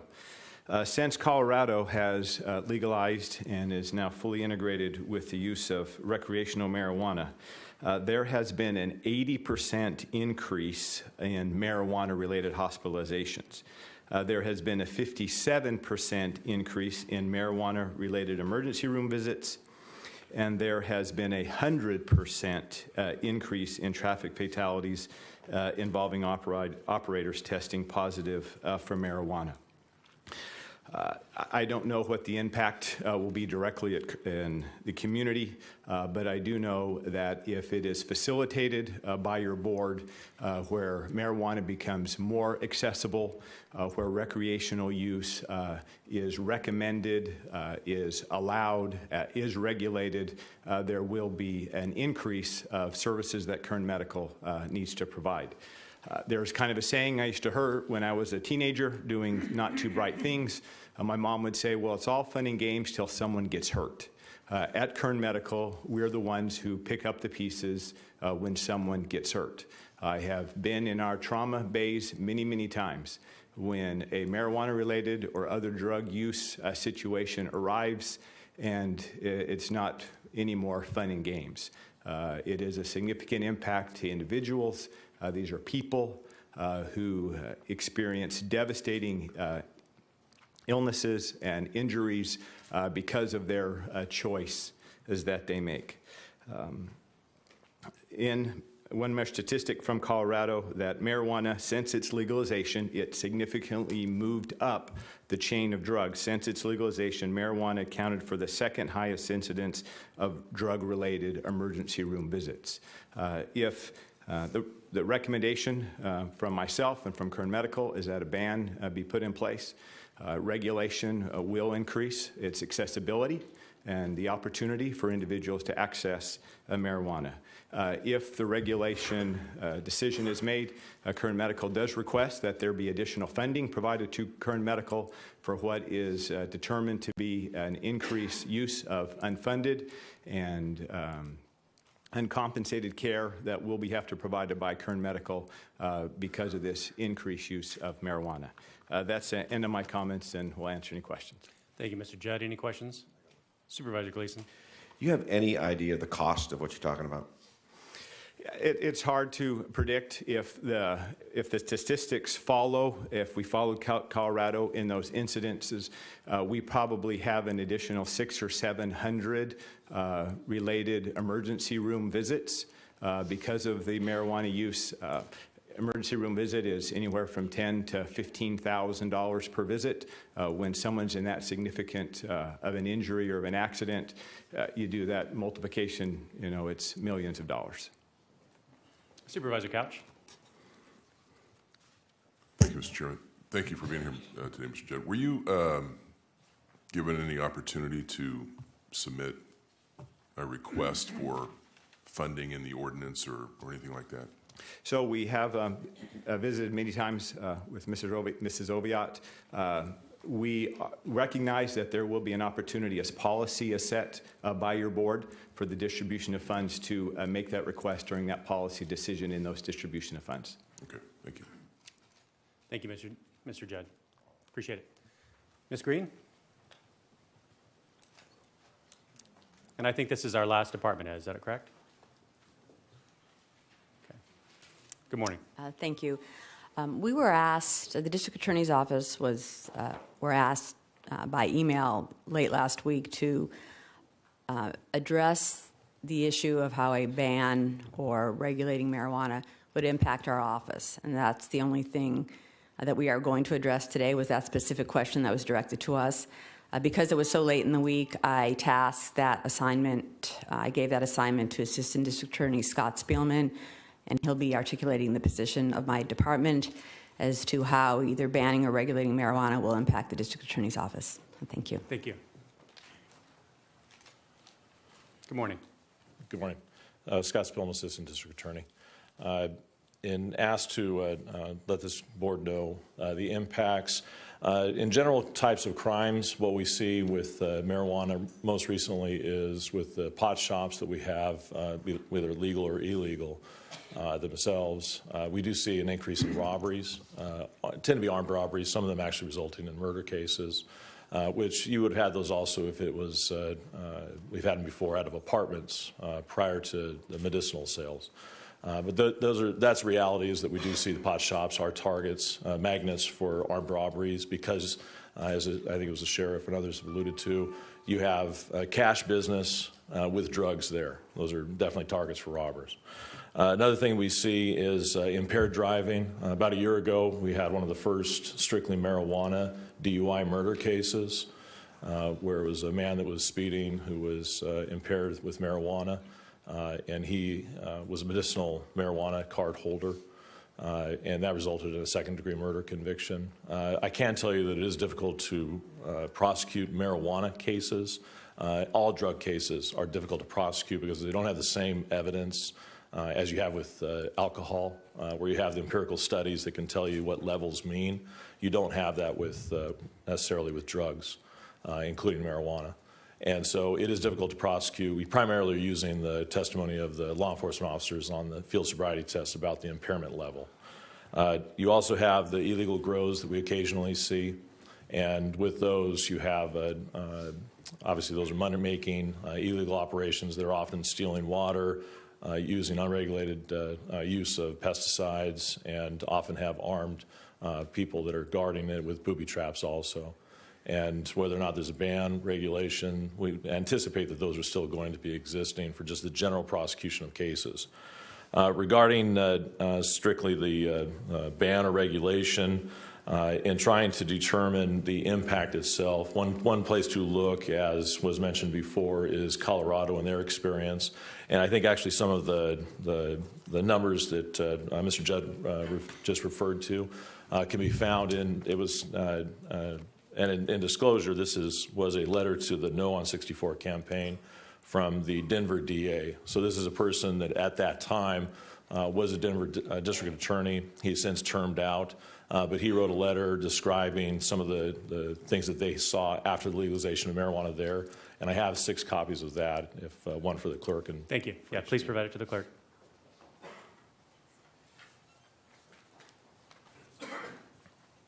And just some of the highlights out of that, Mr. Judd actually described essentially an approximately 50% increase in related traffic deaths related to marijuana use and emergency room visits. And overall, the letter describes an increase in crime after legalization of marijuana, and that there was a significant increase in law enforcement attention to illegal marijuana after the legalization of generally of marijuana and illegal activity that continued. Regarding our department, the district attorney's office, and costs that we anticipate, whether it is a ban or regulation, because you're going to have to be doing enforcement either way. We would anticipate that in describing the illegal activities that are occurring right now, if you're looking at over 100 that exist right now, if that rate somewhat continued, whether it's a ban or regulation, we'd anticipate probably needing about 3 experienced prosecutors trying to enforce either the ban or the regulation, because you would expect that there will be extended litigation regarding a ban or regulation, because you're either going to have people that aren't allowed to operate or they have restrictions that they don't agree with. And because it is a money enterprise, you could expect that you're going to have people that are on the outside that want to get in, and people that are already in that are not going to want to be regulated in the way that they are. And so there's different provisions that has been described to you that are going to be part of the recommendation that you've already heard that will certainly, each one of the aspects of those regulations are fertile ground for litigation. So that's why we'd expect that it would probably take about 3 experienced prosecutors, and we did submit to Ms. Lorelei about the, or Ms. Oviatt rather, about the anticipation of having 3 senior prosecutors to handle that enforcement. We'd expect that they would have heavy caseloads and that some of those would have extensive litigation.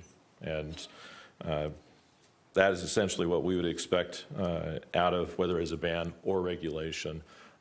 We have probably already seen some increase in caseloads, as the sheriff described, over the past 3 years that you've had to deal with also. We've had to do more with less. So we'd have to continue to do that. But regarding this ban regulation, that's the impact that we would anticipate. If there are any questions, I'm available. Thank you. Do we have any questions? Okay, seeing none. Thank you. Okay, now we will go to the remote testimony in Mojave. And my understanding is we have 4 or 5 speakers that are there.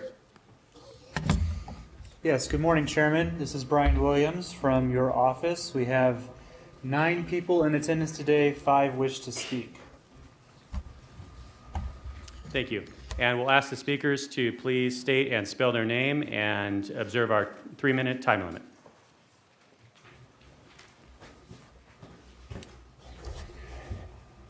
Good morning. Good morning, Board. My name is Dan Morski. I'm a resident of Roseman, California, and have been for the past 6 years. Excuse me, miss, would you spell your last name, please? Yes, Morski. Thank you. Please I've proceed. watched Roseman grow. Oh, sorry. I've watched Roseman grow as a town, and I've watched the influx of businesses into our town. And the one business that we seem to have the most of is the dispensaries. If you look at the per capita amount of dispensaries in our town compared to the other surrounding areas, we have a flush amount, about 1 per 1,000 people, which equates to about 18 shops. We've also had an increase of crime. We've had a loss of our police force and a few other things that all add to the issues that we're facing in this town right now. The root of all of these issues is money. I know Sheriff Youngblood said he's not in the business of making money, but he is in the business of using money. And if he can use the pot shops as a way to gain revenue to help protect this community and this county, then I'm for it. If we can use these regulations to control the influx of businesses that do bring bad people with it, then I'm for it. Obviously, banning doesn't work. It's banned. We've had 10 come up in the last year since the moratorium was established. So explain to me how passing further bans is going to prevent this industry from doing anything. I do notice that a lot of the specifications and the information that's shared by our department heads, a lot of that's contradicting information, and it's out there on the internet for you to see. The one thing most of them forgot to mention is that, yes, these places do have influxes of or a rise in accidents and a rise in crime, but they've also had dramatic rises in population. And what you're seeing is an influx of people from prohibitive states moving to these non-prohibitive states in order to enjoy a plant that they're not allowed to grow. The last point I'm going to make on this is that if you do decide to ban this industry, effectively you're turning a bunch of otherwise normally law-abiding citizens into criminals because they don't want to follow established guidelines for what's medicine and what's not set by the government. So, you know, if you guys want to turn a bunch of people into criminals, then that's all on you. I'm from Rosamond. I know there's a lot of people that are with me who couldn't make it today, who are for the banning or for the regulation of it, solely so that we can kind of get a handle on our town and reduce it down to 2 shops. The 2 shops that are vying for that position are both 100% legal based on guidelines established by the county previously before the moratorium. So in my eyes, I see no reason. And if you want to use the not following federal laws, I think we should start with the sanctuary state stuff first before we start going with the marijuana. Thank the you. whole state's passed it. Thank you, Mr. They're all Morski. there. Your time's expired. Thank you so much. Next speaker, please. Somebody go. Waste my time.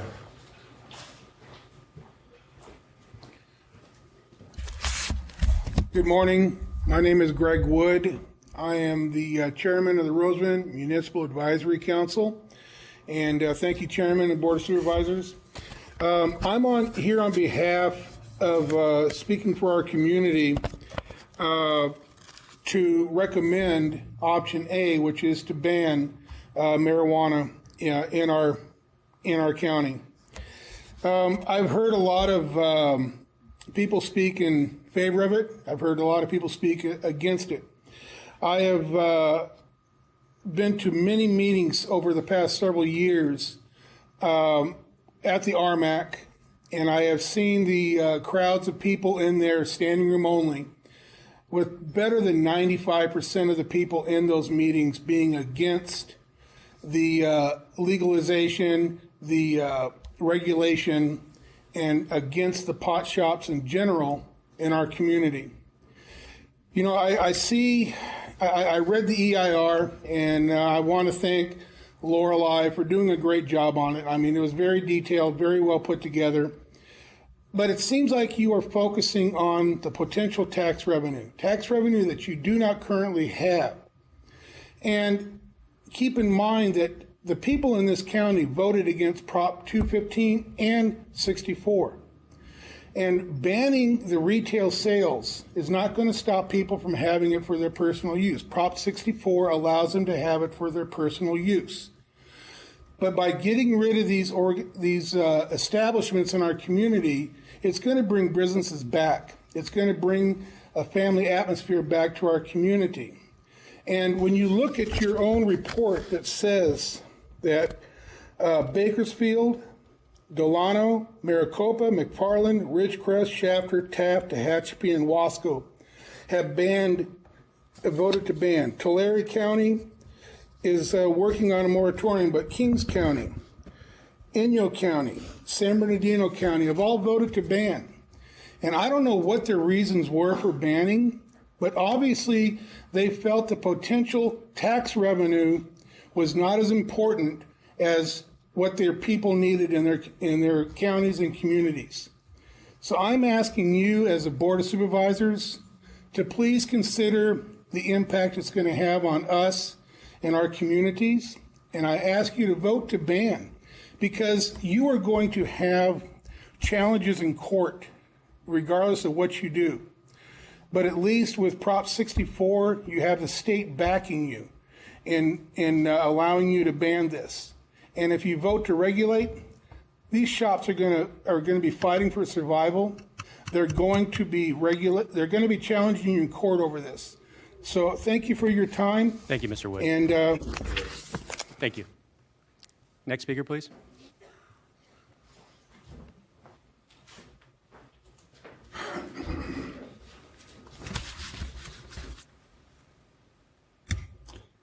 Good morning, Chairman Scrivener and members of the Board of Supervisors.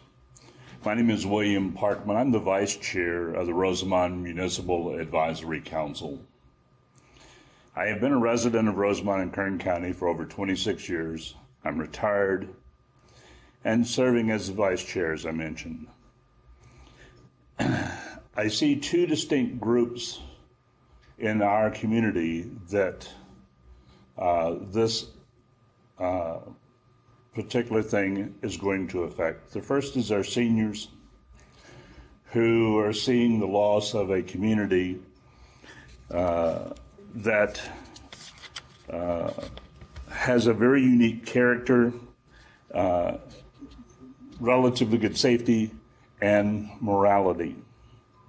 The crime statistics are proof that the degradation of our community has already begun. Turning to the other group that I think that are going to be very seriously impacted by this, but yet they're not able to vote, but will be greatly affected. And these constituents are our children. Roughly a third to one half of our children in Rosamond must walk to school and pass one or more of these establishments that are along their route. Most of these children are from low to middle income families who struggle to deal with the ever cost of living. Our children are a lot smarter than we often give them credit for. They're always watching and always learning.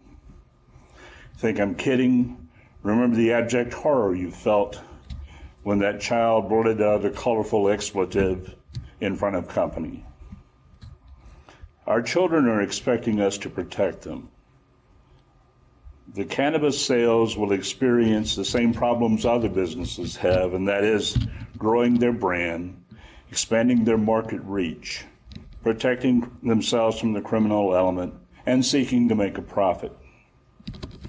There will be those who will take these products, sell, maybe even giving them away to kids in the form of candy or other related media just to grow that customer base.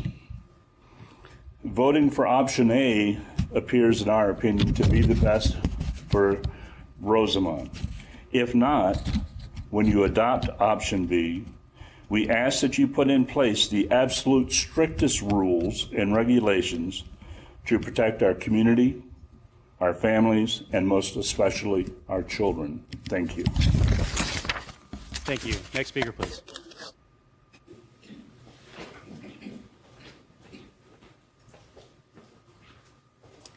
Hi, I'm Lisa Checkley. That's Checkley from Rosamond, California. I grew up in Rosamond. I moved away for many years, went to school, worked, came back. 3 years ago. 3 years ago when I drove into Rosamond again after 18 years, I seen multiple pot shops as I'm driving down Sierra Highway. I do not have any children, but I do have nieces who see it on a daily basis. I will also state that I am a medical marijuana user, and I fear that I would have to drive 45 minutes to an hour to go get my medication, that I cannot afford prescription medication.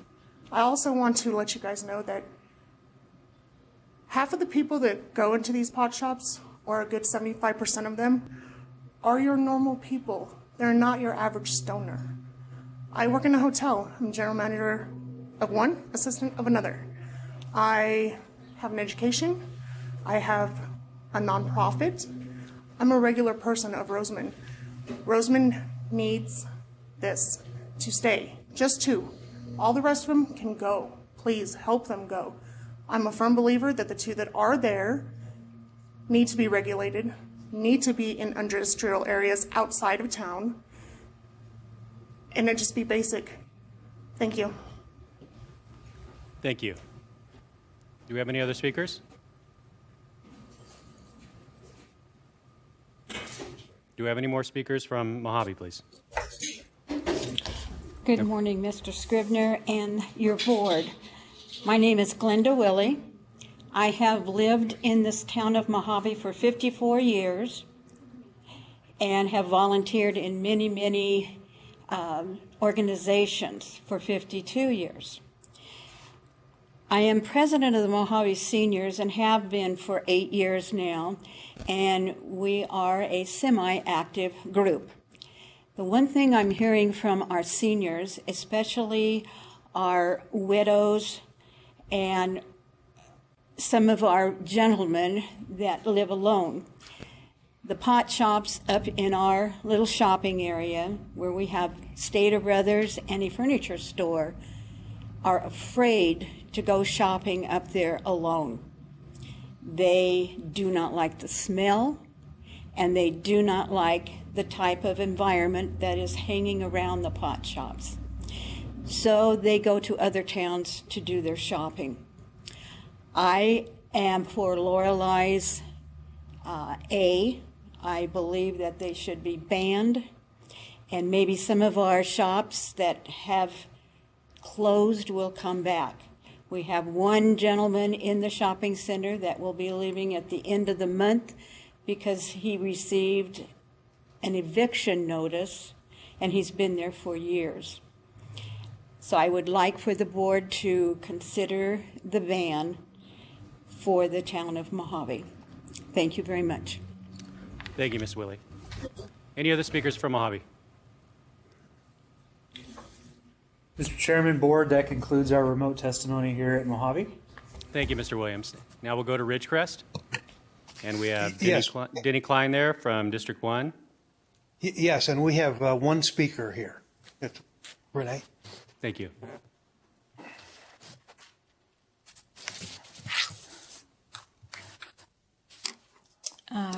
Chairman of the board and the Board of Supervisors.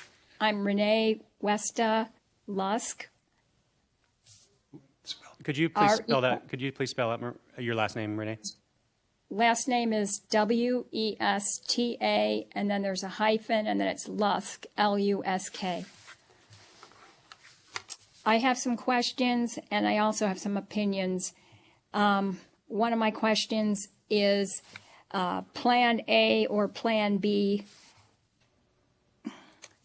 is there any provision in either of those initiatives to pass local ordinances stricter than what is contained in Prop 64 that would further restrict the use by individuals of cannabis products and protect the public from exposure to the miserable, intrusive side effects from the smoking of cannabis products or the dangerous side effects from ingesting edible cannabis products?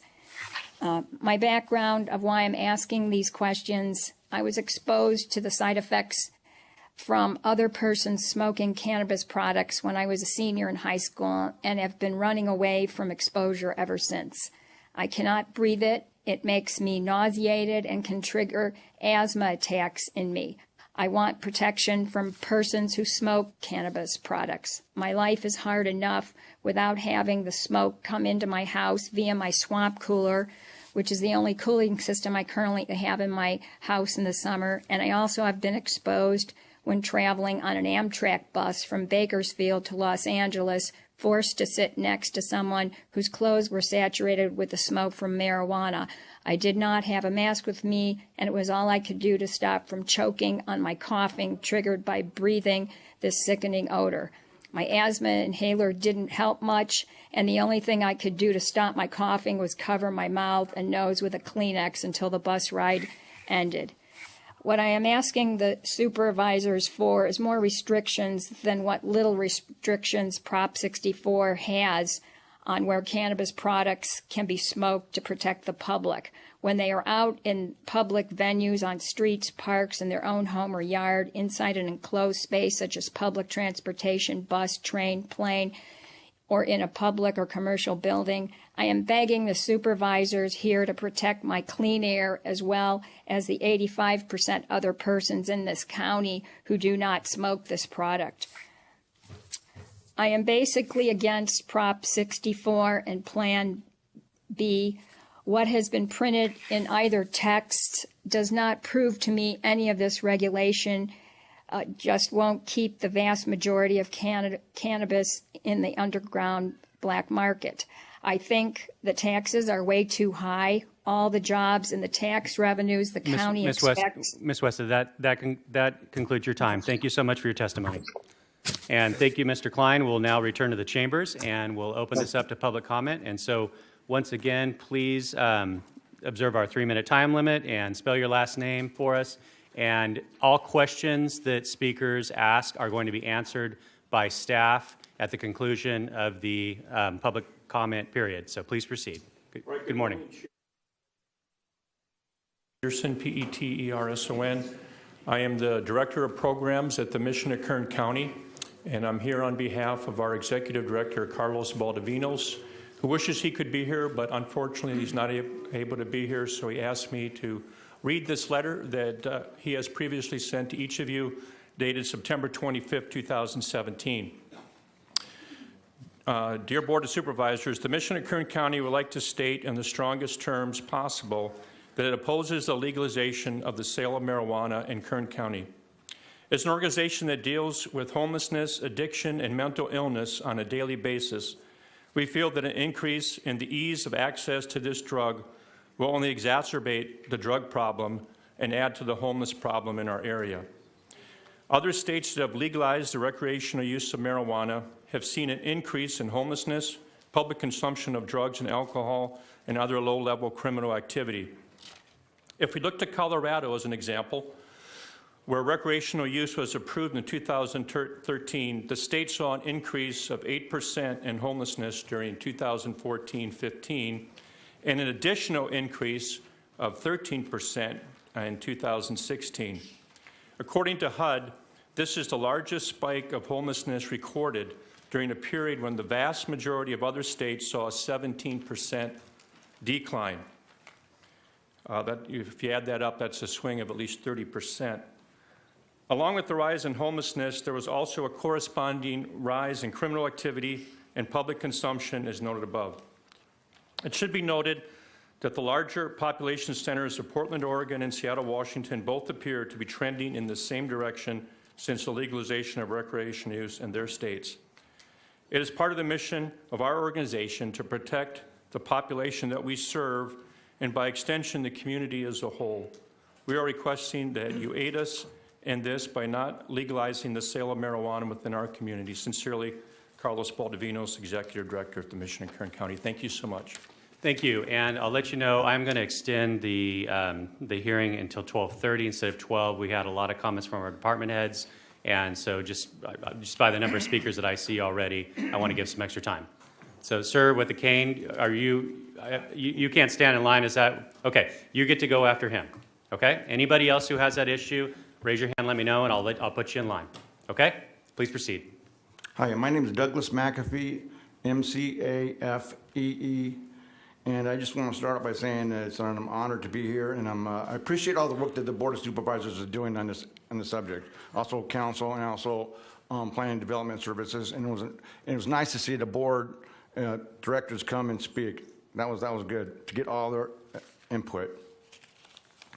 Hey, I'm with Bakersfield Normal, and we strongly supported legalization of marijuana for over 20 years.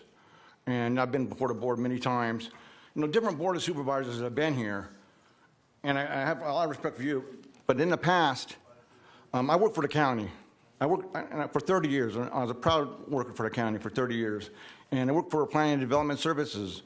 And on two different occasions, in '97 and '04, 3 members of the boards, for some reason, put the pressure on me in Bakersfield Normal. They threatened my career. They threatened to fine me if I did not if I came to a board meeting again and spoke my feelings. And I'm saying there's a lot of stigma surrounding cannabis, and I think that one of the reasons why there is a stigma is because of the lies about it, but also because it's like there's a big push from corporate monopolies to profit from pharmaceuticals and everything, to keep cannabis out of our houses. You know, and the last meeting at the Planning Commission, I went to that, and one thing I did notice, it was very different. It seemed like a lot of people were there they were greedy. They're about money. I want to make money. I want to make money. And it's like, this is not for me. It's not about money. It's about civil liberty. It's about like the First Amendment and freedom of speech, freedom to walk down the street without being harassed. Okay. In addition to that, I also want to say, my grandson, we went to school downtown, and I picked him up from school many times and walked him home. And when we go home, we go into this liquor store. It's right next to the school. There's a liquor store right across from there, from the school. And my grandson, I explained to him, hey, look, it's okay, because we're behind people, you know, they don't look real, they look like they're, you know, alcoholics, but they got a can, a beer in their hand, they're walking out of the store, and I say, it's okay, sweetheart, we don't have to be afraid of people because they look different. We don't have to be afraid. And so I'm saying I'm very happy. We were against Prop 64, but we were dealing with it, and I'm happy with the results. And so I'm going to go home, I'm going to smoke a joint, kick back my house, and be free. Thank you. Thank you. Now I'm going to ask thank you so much. Go ahead, sir, and then we'll go back to the line. And if you have trouble standing, if you come down and sit in the front row and raise your hand, I'll get you up right away. But thank you. Please proceed. William G. Russell, Bakersfield. G. Russell. Thank you very much for listening, and I hope you understand what I'm saying.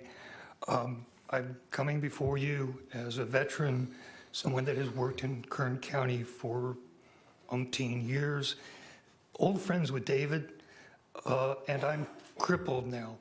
This is a fairly recent development. I've had MS for many years, but it's gone secondary progressive. So marijuana is a very, very useful drug for me and for many others, over 400,000 others that have or suffer the same condition. Allowing medical marijuana shops and the recreational use is good for the economy. It will increase your tax base. It will lower your cost for legal enforcement, law enforcement, prison expense, building of prisons. We've been fighting this thing since 1960 and before. Ladies, gentlemen, I hope that you actually pass something that helps the county, that helps me. Don't push my medications out beyond my reach. I'm taking less opioids now because of smoking marijuana. It helps my pain. It helps me mentally. It allows me to think. I'm studying physics and mathematics as something to keep my mind active. I used to be in construction. I used to be an accountant and a controller. I helped build a lot of Bakersfield and Kern County, and I'm very, very proud of that. Overregulating seems like a liberal type of policy to me. That's what liberals like to do, is regulate. Come on, this is a conservative county. We don't overregulate. You have legal, social concerns and the costs, and you need more scientific studies. There are 29 states that have approved medical marijuana. I have 2 of the conditions that are approved by all 29. We only need 5 more states, and we will have a 2/3 majority, which will override federal law, which is incorrect. I wish you all a very good day, and thank you for hearing me, and I'm going home now. Thank you. Thank you, sir. We're going to go to the left, and then we'll go to the right. We'll keep going back and forth. No, so my left. Sorry, pardon me. Okay. That was confusing, I admit. Please proceed. Thank you. My name is Robin Shive, S-H-I, V as in Victor, E. I am the superintendent of Kernville Union School District up in the Lake Isabella area.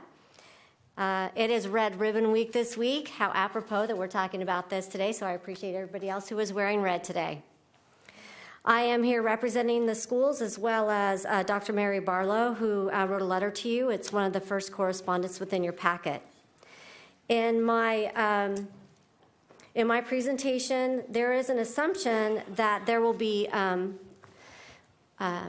regulation and also a ban for marijuana use in our area. And looking at the map, I'm seeing that there are some concentrated areas that seem that they are centralized more towards the school sites.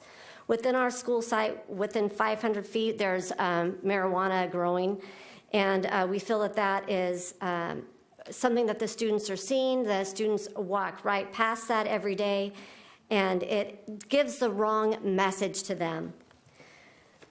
The result of the prescription THC that has developed over the last few years has increased in our own schools, seeing mental health problems. We've also had an increase in students who are hurting themselves, as well as suicide. Part of this is we have also seen an increase in students bringing paraphernalia as well as THC onto our school grounds, and they're actually using them. They get it from their parents. And I'm finding that this is disturbing, also knowing that the use of marijuana is affecting the brain, and it causes them to have less of a motivation factor. One of our statistics that we use is the California Healthy Kids Survey.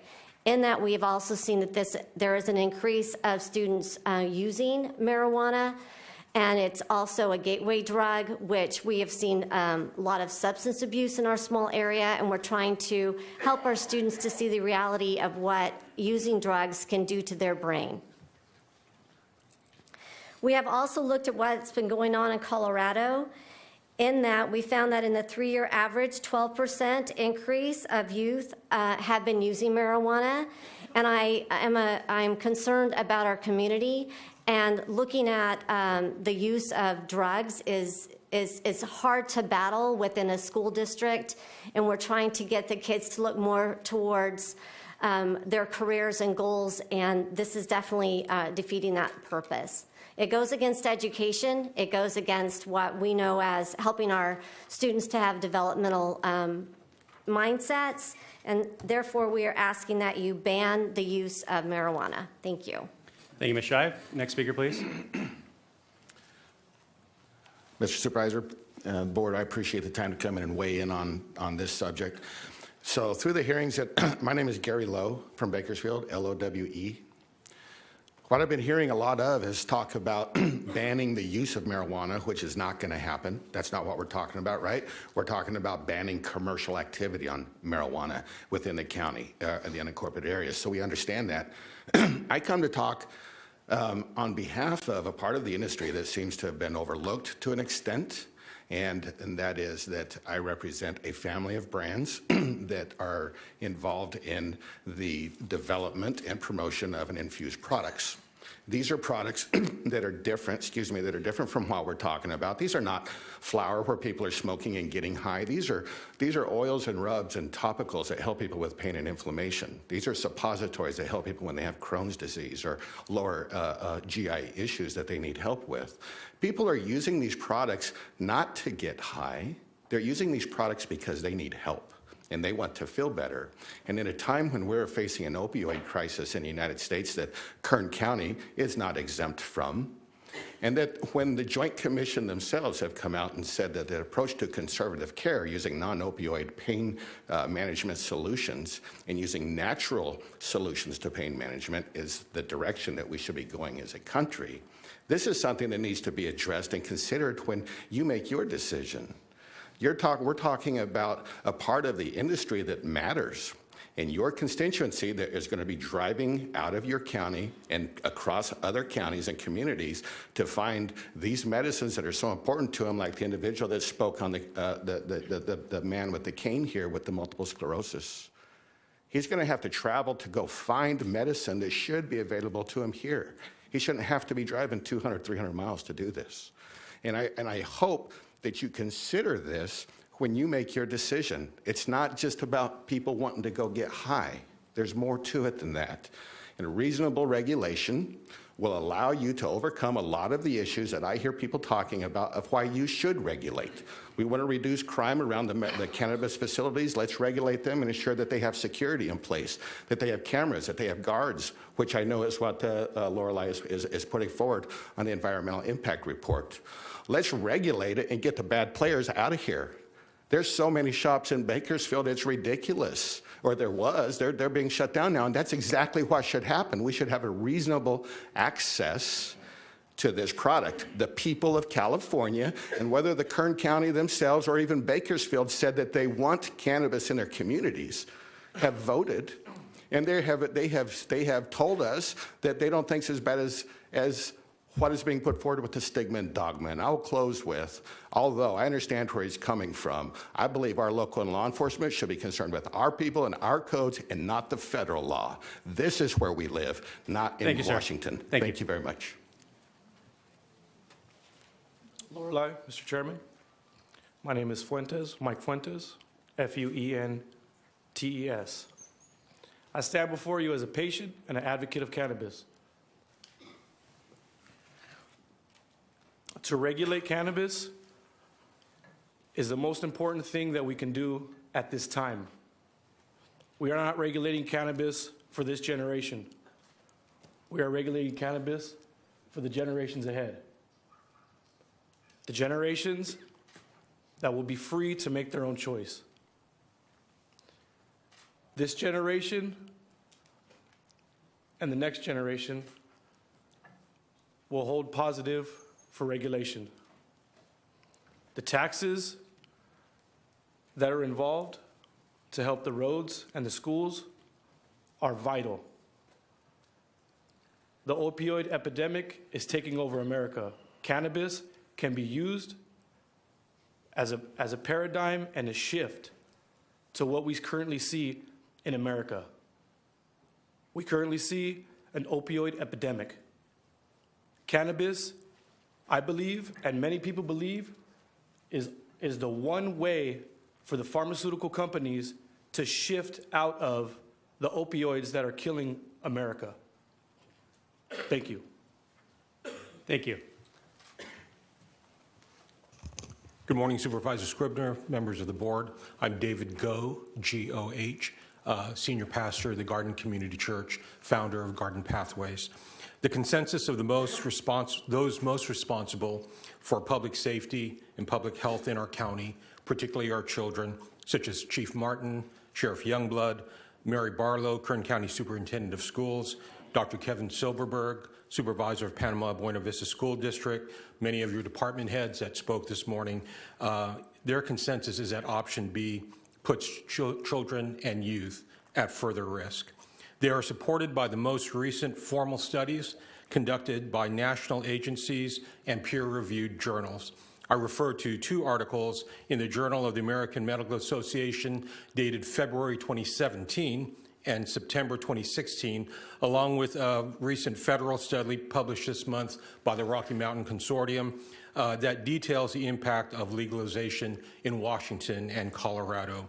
These most recent studies are at odds with some of the conclusions of the earlier Cato study, that's September 2016, that the Planning Commission used as one of its 2 central research references in recommending option B. I believe that was included in Appendix Q-.3.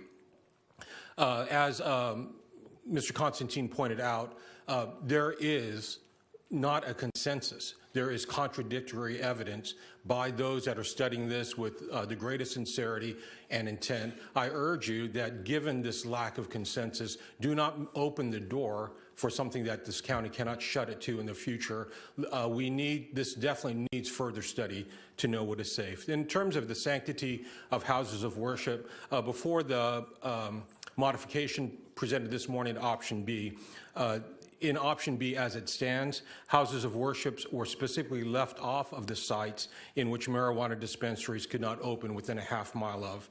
And churches could object to pot shops opening by arguing within the application of the conditional use permit, but at that point there would be no legal basis for that argument. If there is a legal basis for that argument, then why not include those churches and houses of worship in option B as it stands? And I know that many clergy, including Monsignor Craig Harrison, have directed letters towards you in this concern.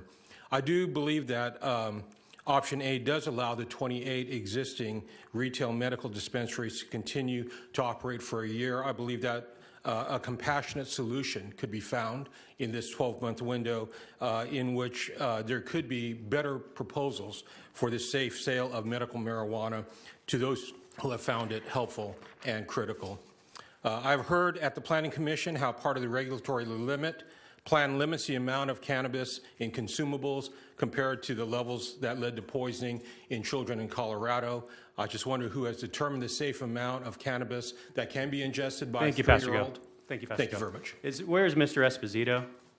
Come forward, please.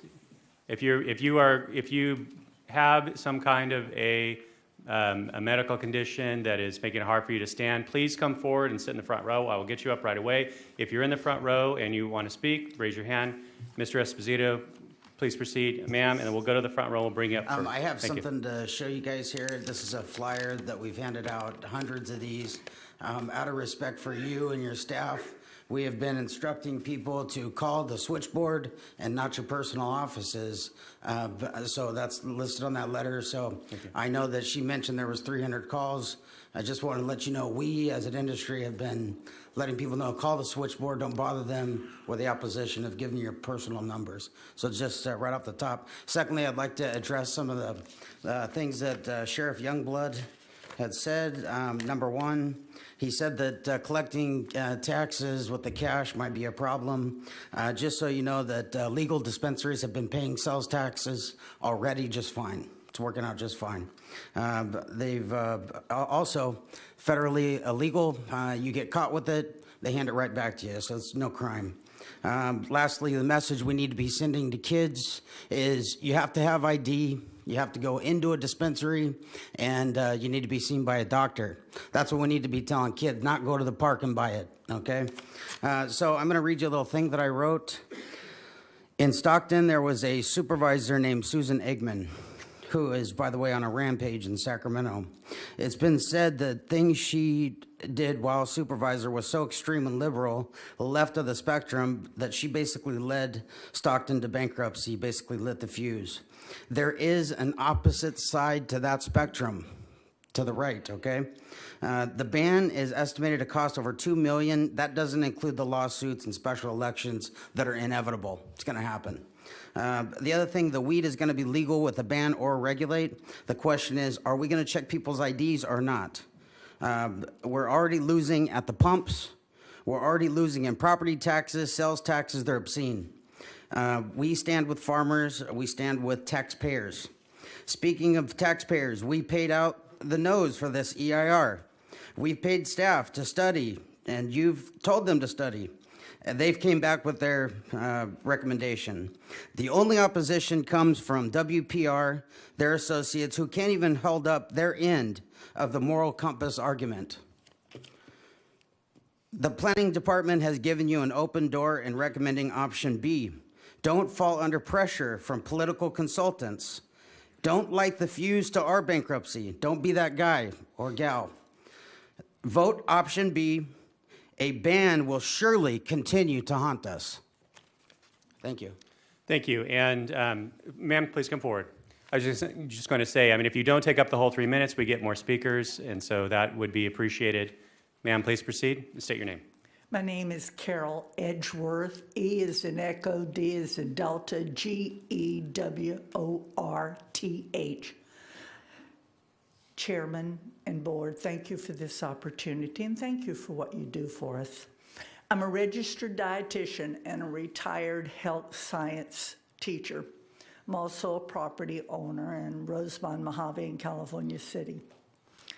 Cannabis, sativa, marijuana, pot, dope, weed, grass, no matter what you call it, it's one of the most abused psychoactive drugs. And its main ingredient changes the way information reaches and is acted upon the brain. Side effects of marijuana include distorted perceptions, sight, sound, time, touch, difficulties with thinking and problem solving, memorizing a string of numbers, loss of motor coordination, think driving, and the #1 cause of accidents, loss of motor coordination, increased heart rate, feelings of anxiety and paranoia. Frequent use of marijuana may permanently affect the brain. Users may damage their short-term memory and lose the motivation to perform work at school or at work. Smoking marijuana also increases the risk of some cancers. Marijuana can act as a depressant. Users often feel sleepy and drowsy, think at the wheel, driving. Marijuana use can also make it difficult to judge distances and react quickly to signals and sounds on the road. Driving a car is extremely dangerous when under the influence of marijuana. Many people think that marijuana is not harmful. Marijuana use by teens has been found to cause permanent changes in the brain and increase risk of depression, suicide, and schizophrenia later in life. And by the way, as marijuana users build up tolerance, they may seek out other drugs to experience the high they first got. So in summary, this depressant, stimulant, and hallucinogen, I urge you please to consider the option of a ban. Thank you, ma'am.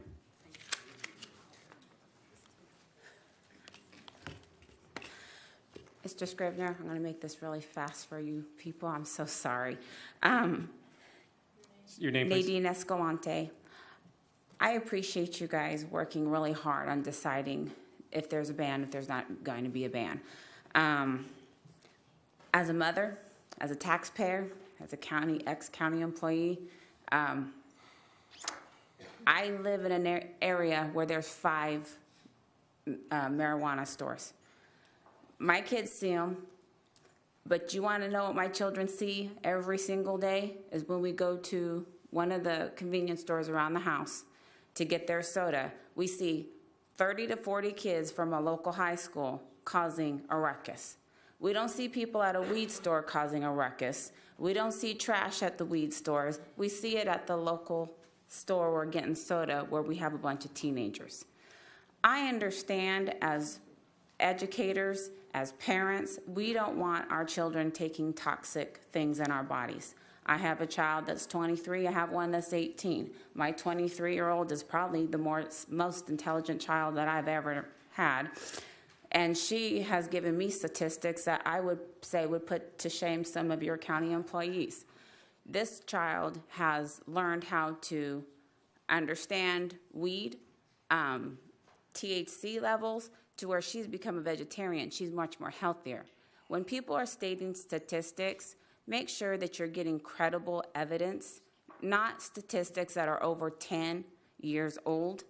We all know you're supposed to be having statistics that are 5 years and less. Make sure that people who are presenting information to you guys are informed and knowledgeable. Mr. Youngblood's comments of shops deal with cash, so they're hiding money. I have a bow business. I make hair bows and sell pettiskirts. Do you know I deal in cash? But when I go pay my taxes, I can pay in cash or I can pay with my debit card. Do you know there's never been a robbery at my house? There's never been a murder? Why? Because it don't matter the form of payment that you're getting, it matters how you maintain your business. We need to look at the people who are presenting evidence to you guys and their credibility. We need to put aside our personal views and stick to the facts. You guys, good luck. Have a good day. Thank you. Next speaker, please. And I'm going to ask, I see several seniors in the lines, and just out of respect for them, I'm going to ask them to come down and sit in the front row so they can speak and don't have to stand in line. So if it's up to you, I'm just going to offer that. If you'd like to come forward, and I'll select you from the front row. And if you've already spoken and you're in the front row, I'd ask that you would move out of the front row, please. Please proceed. Okay. Mr. Chairman and Board, good morning. I'm Wallace Martin, City Councilman from Ridgecrest, and I'm joining our town and our police force and our county sheriff and also Kern County, who voted no on 64. We're all saying no to the constant march of mind-altering drugs. Now, despite all the talk and all the best intentions and all the beautiful slides, the fact is that this is simply not enforceable, period. Drugs, as we all know, can be found every 100 yards, but that's not enough. Colorado now has more pot shops than McDonald's and Starbucks combined. 322 Starbucks and 940 disgusting pot shops. They litter the landscape. And forget about all the money we're supposed to make, because the DEA clearly states that taxes do not exceed the cost of the negative impact. Large businesses in Colorado and Washington now have to hire out-of-state residents, get this, because their own people can't pass the drug test. Accidents and disciplinary problems up 155%. Absenteeism 180%. And all the money they promised for prevention, education, and treatment, nope, never materialized. And the Denver report shows that the city is losing convention business. The Colorado Attorney General states the black market is stronger than ever. Pot facilities are cash spots, and even the banks won't touch this racket. That should give you some kind of an idea. Pot shops are selling popcorn, brownies, cookies, and Cheetos laced with cannabis oil. Get this, I didn't know this. Edibles now comprise half of the Colorado market, and they contain 3 to 20 times the THC concentration recommended to get high. These dangerous treats have fallen in the hands of kids and infants and dogs and pets, and they're going to the hospital all over the place. Listen, proponents always tout Colorado about how great it is. Lies. The fact is that the crime stats have soared. Crime rates have risen 44%, and the murder rate hit a decade high in 2015. Pot's destroying our young people. In Denver, 1/3 of all the kids now smoke pot. And how about that? What a great success story. It's more like a proven pathetic failure and a complete dumbing down of the entire once beautiful state of Colorado. Now, in closing, I want to commend the staff for doing a very thorough report on this topic. But the fact is that it's the staff's job to research facts and present findings, but it's not their job to heavily orchestrate a vote one way or the other on this thing through rose-colored glasses. And I have for all the beautiful slides presented, I have over 350 pages of hardcore stats that dispute most of the data that's been presented here from extremely reliable sources. So in closing, I urge you to please protect our children, protect our society, and vote to ban this in Kern County.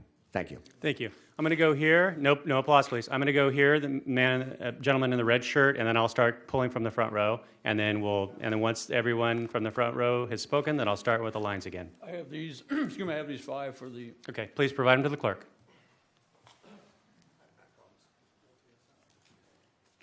Well, go Dodgers or go Astros, right? One's going to win. Same way about today. Could you state your name, please, sir? Oh, Tom Alexander, Alexander. 44 years I've been involved in these marijuana wars, drug prevention, intervention, postvention, worked for teen challenge programs, ran teen challenge programs, saw the results of all types of drugs, including certainly THC, marijuana. So you know where I stand, and I think all the people who are here to ask for banning really articulated their concerns. Very, very good. And these are real truthful concerns, so I don't have to repeat these. I just want to share with you that I believe that you, supervisors, are wise enough to make heads of what we should do about this. 20 counties so far or have banned the marijuana cultivation and commercial use.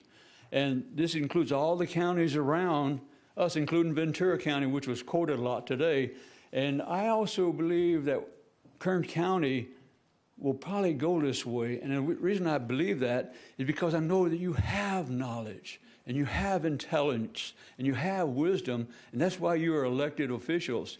Even though your commissioners recommended that you go ahead and go for Plan B, I believe that you don't want to become de facto drug dealers. I believe that you don't want to become scofflaws to federal laws. I believe that about each and every one of you because I know you. I know you personally, or I know from your history. So in closing, I would like to commend you for being our supervisors elected. And I also want to say that if you have a problem about this, perhaps the answer should be the 56% solution. And that 56% solution are the 56% people who said no to Proposition 64 from Kern County when we had to vote for that. So, Chairman Zach Scrivener, thank you. I'll rescind my time now, and God bless you. Jesus loves each and every one of you. Yeah, I'm that crosswalker that prays for you guys every Monday or Tuesday. So God bless you, huh? Thank you. Okay, we'll start right here, ma'am. Please come forward, and we'll move down the line. Thank you. My name is Sherry Ott, O-T-T. I've been a resident of Mojave since 1959, and yes, I'm a senior. I was 5 when we moved there. You do the math. I've been a board member of the Mojave Unified School District for 8 years. I'm now retired, but I have seen such a decline in the residents of Mojave just in the last 10 years. I saw it first and really became aware of it when I was on the school board and saw what our young people endure and the families. And so many of our young students have parents that are involved in drugs or marijuana use or whatever reason, and they don't even care for their children. And not only is that a bad example for the student, but as concerned people in the community and a school board that cares for these students and teachers that care, we want to do anything we can to make it better for them. What's enacted right now with adults and their choices is those are their choices. But we can step in and make it easier for our young people to make right choices. I could cite a lot of statistics, but everybody else has, and who likes statistics anyhow? So I'll just close and just ask you to pray about it. I'm a Bible thumper too. And just ask your conscience what you need to do. Do what's right. Thank you. Thank you. Ma'am, please come forward. Hello, my name is Serenity Hansford. That's Hansford. I am here in support of regulation of marijuana. So there's this war on drugs, thinking that you can fight a sickness with violence and silence. Just lock them up if they break the law. Marijuana, I'm going to say a couple of things that marijuana helps. It helps veterans from suffering from PTSD. If we care about our veterans so much, why are we taking away their medication? If you know somebody with Parkinson's disease, it's known to soothe tremors. It can help people with epileptic seizures. From the last town hall meeting I was at, I'd like to take a moment to acknowledge the people who have lost loved ones due to drugs. I'm not asking for regulation in an attempt to invalidate the pain that they have endured. Marijuana, although did not cause it, the pain and the anger and the fear is being misdirected.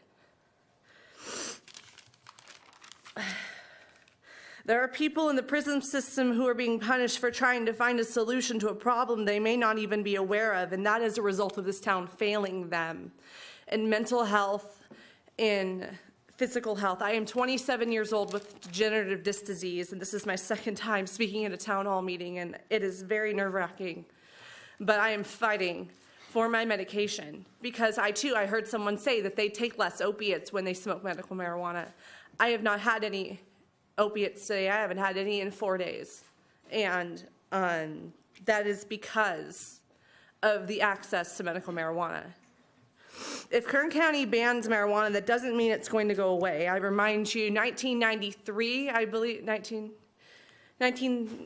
I don't know the date, I'm too nervous, but prohibition is what I'm speaking about, is when they tried to make alcohol illegal. That did not work. It brought the mafia.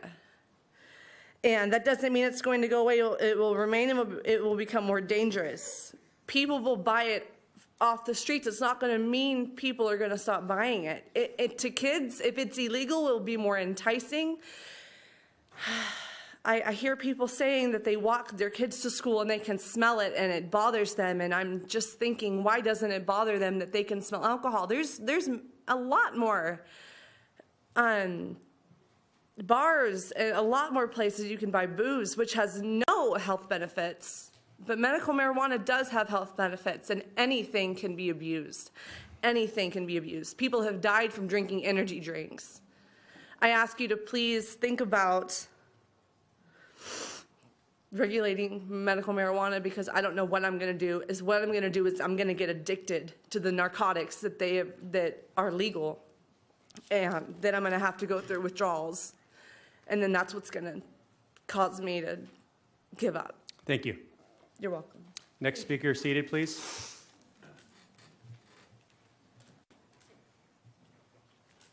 Good morning. Good morning. God bless you all in the name of Jesus Christ. My name is Ralph Waldo Emerson Anthony. I know each one of you. Been living in this county since '48. On your sign says, "In God we trust." Underneath it says, "E pluribus unum." It's not in pot we trust. It's not e cannabis unum. Ban, whatever names you want to call marijuana, weed, whatever. And I'm speaking from personal involvement with this as a teenager, also as a pastor of a church, assistant pastor, and talking with different entities in all aspects of this. Nothing good come out. There's a rush of different economies, different businesses that want to get started. When NAFTA opened the borders from Canada to Mexico, the largest commodities to come across was drugs and weapons. Is that right? And as a result, the community most open to the most negative aspects of development comes out of the poor communities in which we serve. Gentlemen, brothers, ladies, ban that stuff.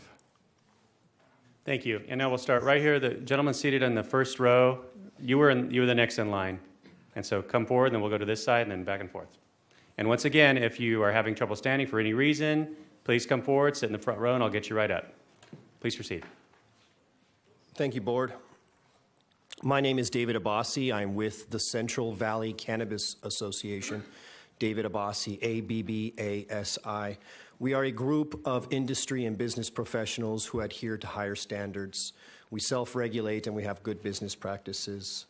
I'm here today to talk about regulations. As the sheriff had mentioned, we have a problem with crime, and we can thank him for that. In 2006, he didn't want to regulate something that was already tightly controlled and under control. He wanted nothing to do with it, apparently, and now we have the situation we have now with this lawlessness in the 2009 ordinance. So again, we can thank Mr. Youngblood for that. Prop 64 did not pass here with 53%, not 93%, 53. And we also had a campaign here that might have affected that and made it to where it didn't pass because we were against it as well at first. The opioid epidemic we have with opioids, they are being reduced with cannabis use. The research has been done. And there has been a lot of research done in the past 15 years. So we're talking about more recent information, not the outdated stuff you may have heard earlier today. For example, science has been saying that according to the National Health and Traffic Safety Administration study in 2015, that traffic collisions in states that legalized medical marijuana actually have seen a drop in traffic-related deaths. Also, babies need cannabis. And it says here that in '92, chemist Raphael Mechoulam discovered the endocannabinoid system. And what this basically does is it facilitates the neurochemical crosstalk between embryo and the mother, and it acts as guides for the fetal neural stem cell proliferation and differentiation. Essentially, this helps the baby's brain allocate resources to the right places. And also teen use. Teen use has dropped. Teen use, 12 to 17-year-olds, the teen use has dropped as a result of regulations as well. So the studies show clearly that there is less car accidents, teen use, and other things that show that cannabis is beneficial. Banks, we have banking. We actually have banking now through third-party credit unions and straight major banks. Taxes, you can tax medical marijuana. It's state sales tax exempt, but the county or city can put a special tax on it.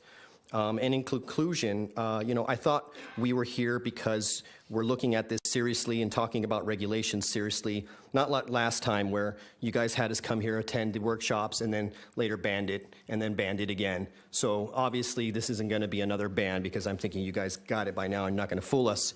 We were successful with the referendums and challenges, and should the county ignore the will of the people, their own EIR, and go against the Supreme Court, we are ready to respond with a legal challenge. Simultaneously, we will gather signatures and have our own measure on the ballot. Thank you very much for your consideration. Time. Bye. Thank you very much. We'll go here. That was good. We'll go here, and then I'll start pulling from the front row, and then we'll go back over to Mr. Godinez. Yes. Good morning. Good morning. My name is Bethany Linder, Linder. I'm one of those that originally didn't like marijuana on there until recently I came and found out that I unfortunately have Huntington's disease. I now do take medical marijuana. Today I'm not on it because I wanted to show you guys how actually bad it can be for me if I don't get it. I'm also a Bible thumper, and I do believe in God, and I've gone to church since I was born. And I've been in Kern County since I've been born. My husband and I went to Oklahoma for a little while, but then we came back to California, to Kern County, because this is our home. I don't want to leave, but my disease will continue to get worse and worse, and I don't want to be on Vicodin, opioids, and all these other drugs that are hurting me more than helping me. I can't, when I'm on the medication from the doctors that the doctors prescribe, like Keppra that I'm on now, it doesn't do anything. I can't make my kids dinner, or my husband dinner anymore. But when I do take medical marijuana, I am able to stand up and get into the kitchen and to do their dinner and fold their laundry. Huntington's disease is a fatal genetic disorder that causes the progressive breakdown of nerve cells in the brain, and it also affects mental parts of my brain. I will have depression, suicidal thoughts, not from marijuana. That marijuana does not make me feel that way. In fact, it's the total opposite. Marijuana helps me be able to cope with my disease in order to do this. So I come before you and just please thank you for listening to us, and thank you for putting that, listening to all of us and listening to the studies and everything and hearing our voices one more time. Thank you, guys.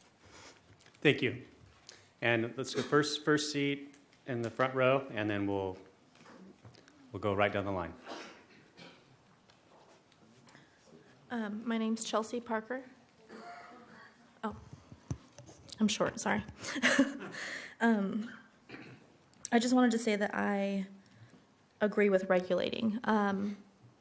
Cannabis has been extremely helpful for me. I suffered from migraines just about daily, bad migraines. Couldn't hardly go on with my day. And I haven't had a migraine since February when I started using cannabis. When I got my card, I talked to a doctor. I did everything that I was supposed to do to be able to use it so that I could try something different, because I was taking Vicodin all the time and I was taking Norcos all the time for my pain. I also have spinal stenosis. I've got back issues.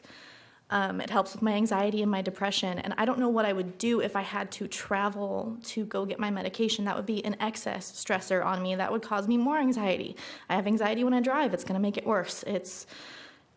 It gives me a lot more problems on top of the problems I'm already trying to solve with cannabis. So I really do appreciate you guys doing all the work to get this going.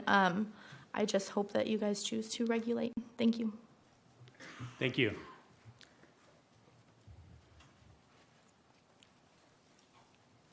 Hi, my name is Deanna Marshall, Marshall.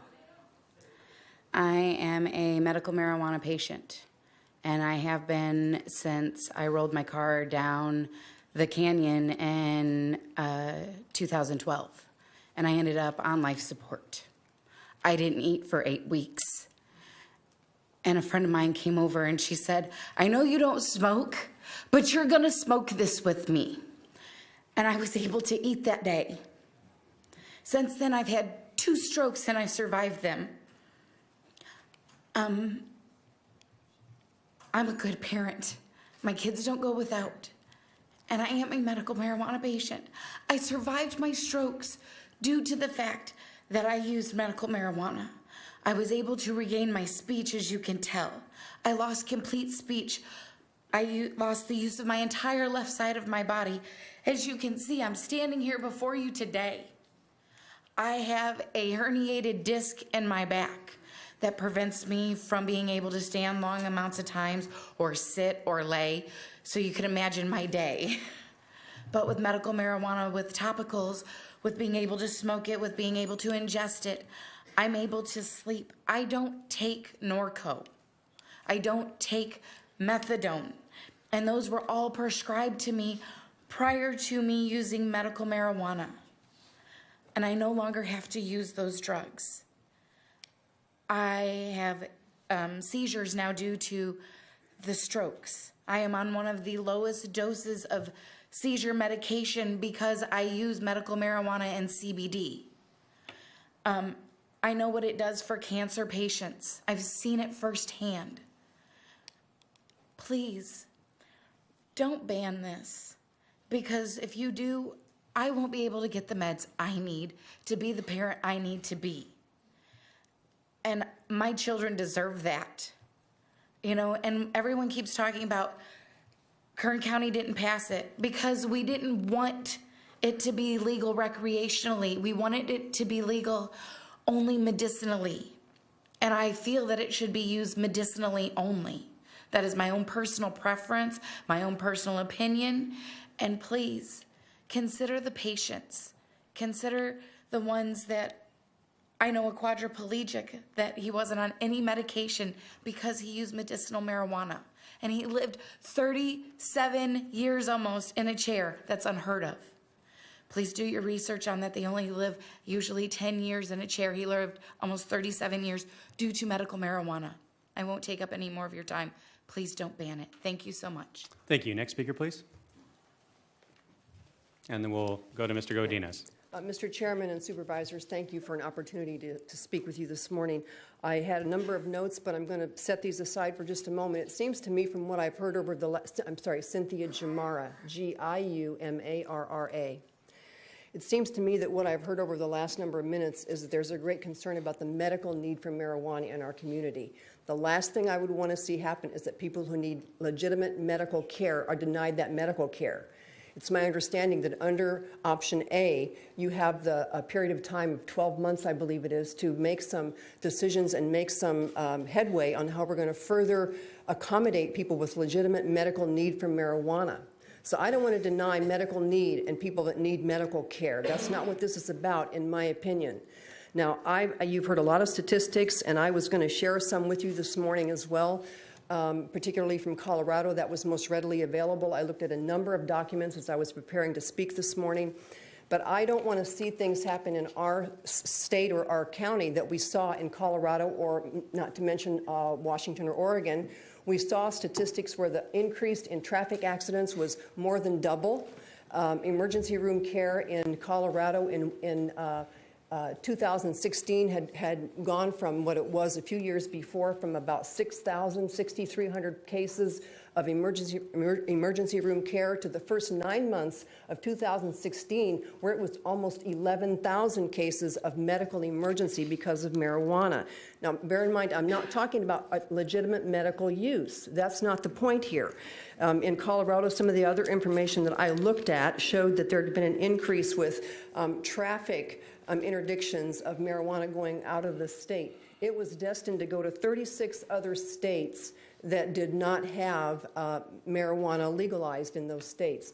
Mail-wise, there were interdictions in mail increased by 844% during the years of 2009 to 2012.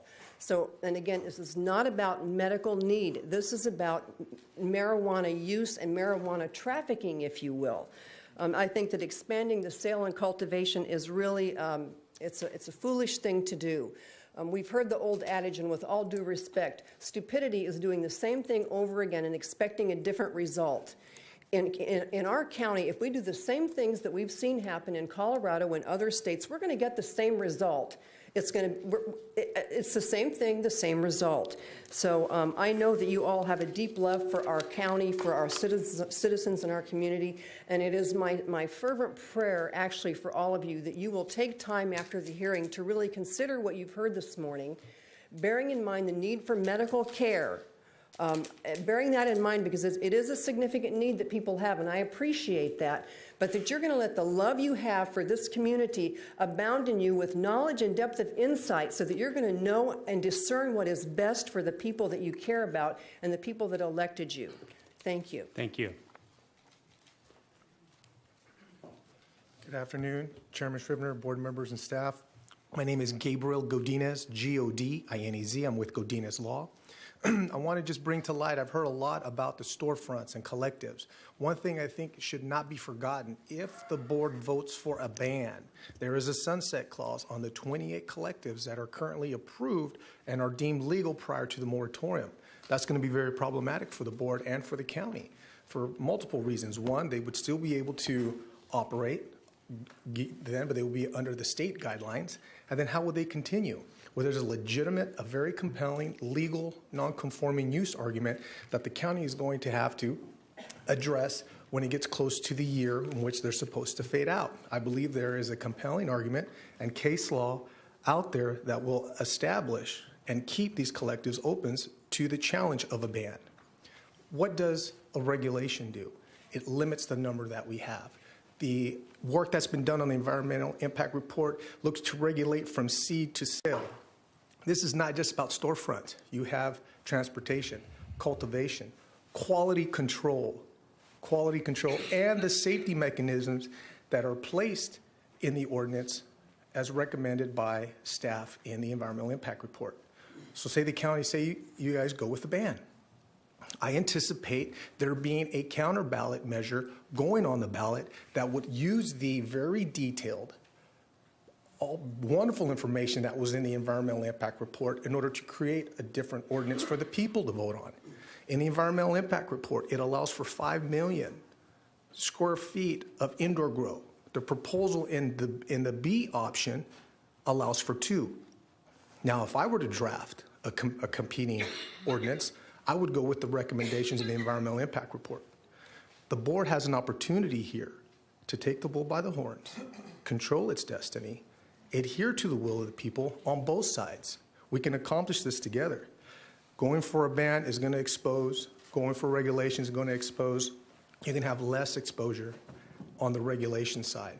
You can have more cooperation from the state as well to enforce the regulations. We go for a ban, we're the Lone Ranger. We got to come up with those funds. How are we going to do it? We haven't heard how.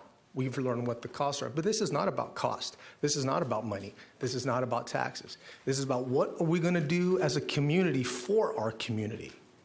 What are we going to do for our community? Each and every one of you.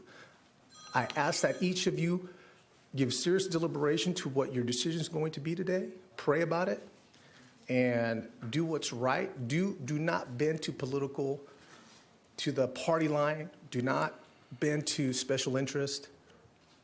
Look in yourself. Look at the work that's been done. The recommendations, regulation is fair, it's reasonable, and it's needed. Thank you for your time. Thank you. I'll ask for the speakers to please keep their statement as brief as they can. This hearing is going to close at 12:30. Please proceed. Good afternoon. My name is Oscar Anthony, and we want to thank you for allowing us to give a chance to express our views about this important issue. I live in Supervisor Perez's district. I want to commend all the reports, a lot of facts that have been issued, and my position is that you ban recreational marijuana dispensaries as well as manufacturing. And I don't have a written testimony, but I have a personal testimony. For those who feel that this is a positive thing, it's a negative thing. You perhaps may be able to regulate laws, but you cannot regulate behavior. We're not here to say no to medical marijuana, but recreational is not a good decision. I remember when I was a teenager using marijuana, and I used to be a carpenter. Thought I can work under the influence of smoking marijuana. And I almost fell off a building because I became so seduced by the idea of using a hammer and almost fell off a building. Marijuana is not a positive thing. And we have a young man who was a 4.0 GPA in high school. And we used to counsel him in our church not to use marijuana. And he resisted because he became addictive to the feeling, perhaps not the drug, but the feeling. And that young man is now homeless and is a mental case. And you can see him today crossing Union Avenue and California Avenue. The issue is we know that you have a tremendous decision to make in terms of generating tax dollars. But I believe you're going to have far more reaching impact on our children if you allow this to be used recreationally. Again, look at the medical use of it. But don't allow it to be used recreationally because you'll be part of the decline of our community. Thank you again. Thank you. Next speaker. Good afternoon. Ben Eilenberg, E-I-L-E-N-B-E-R-G. I'm a lawyer. I'm here on behalf of a number of the corporate interests that want to come to Kern if Kern votes to regulate. As a lawyer, I've actually worked both sides of this issue. I also worked for mental health court for 3.5 years. I've helped municipalities shut down unpermitted operations. I've helped permitted operations work with municipalities. I actually agree with several of the things Sheriff Youngblood said. Sheriff Youngblood said, today's vote will not change if marijuana happens in Kern or not. That's not what today's vote is about. A ban doesn't get rid of marijuana. He said that we're still going to have to shut down the unpermitted operations. That's true. The unpermitted operations will happen whether there is a ban or there is regulation. The question that faces the board is whether you want allies in that fight against the unpermitted operations. The allies that you gain the state as an ally, not just monetarily, but also in the regulatory agencies. You get the private actors who are the good actors, the permitted actors, who are working with the county to help shut down the unpermitted operations. You also, admittedly, and it isn't the primary focus, but it sure is a focus, you get the funds from all of the different sources that Ms. Oviatt detailed, as well as the increased tax basis from the businesses in town that aren't cannabis related, but are providing support services to those cannabis businesses that will expand their businesses. So for example, real estate agents, attorneys, accountants, restaurants, they'll have more patrons in the areas.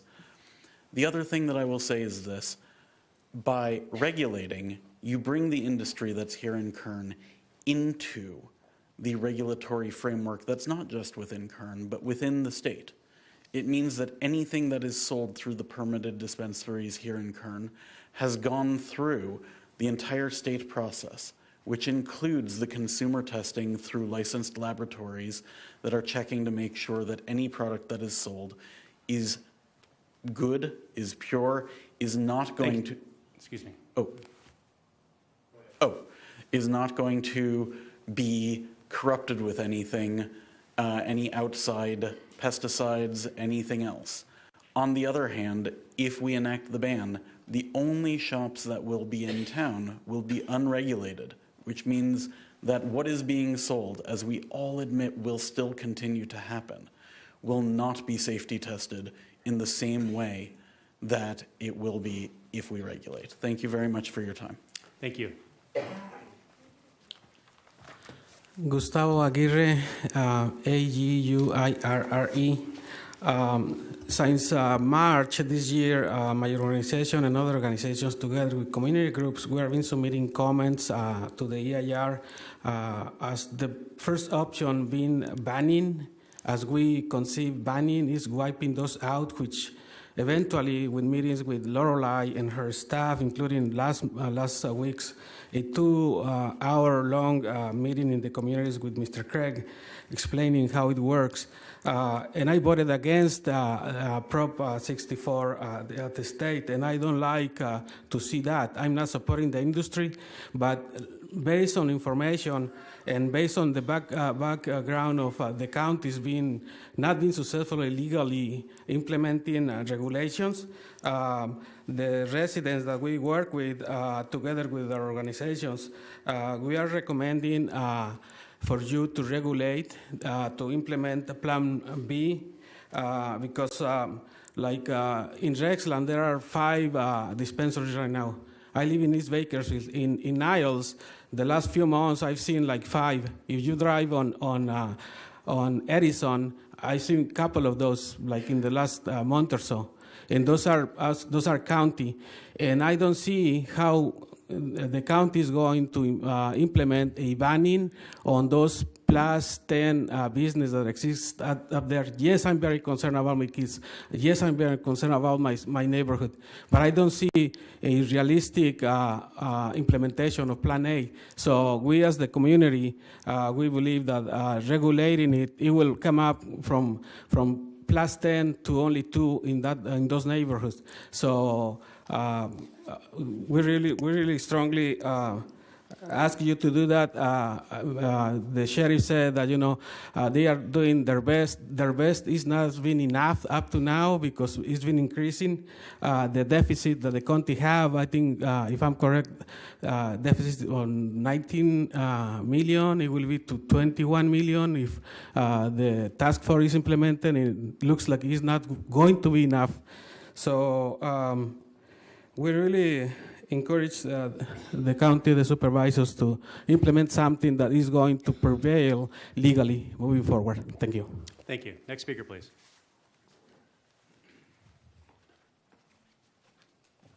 Good afternoon, Mr. Chairman. My name is David Brust. I am the co-founder of Bakersfield Residents Against Pot Shops, and I live in District 5. The Board of Supervisors' #1 job is to ensure public safety, and regulating pot doesn't make our county safer. The voters of Kern County already spoke a year ago and voted Prop 64 down with nearly 55% voting to ban pot.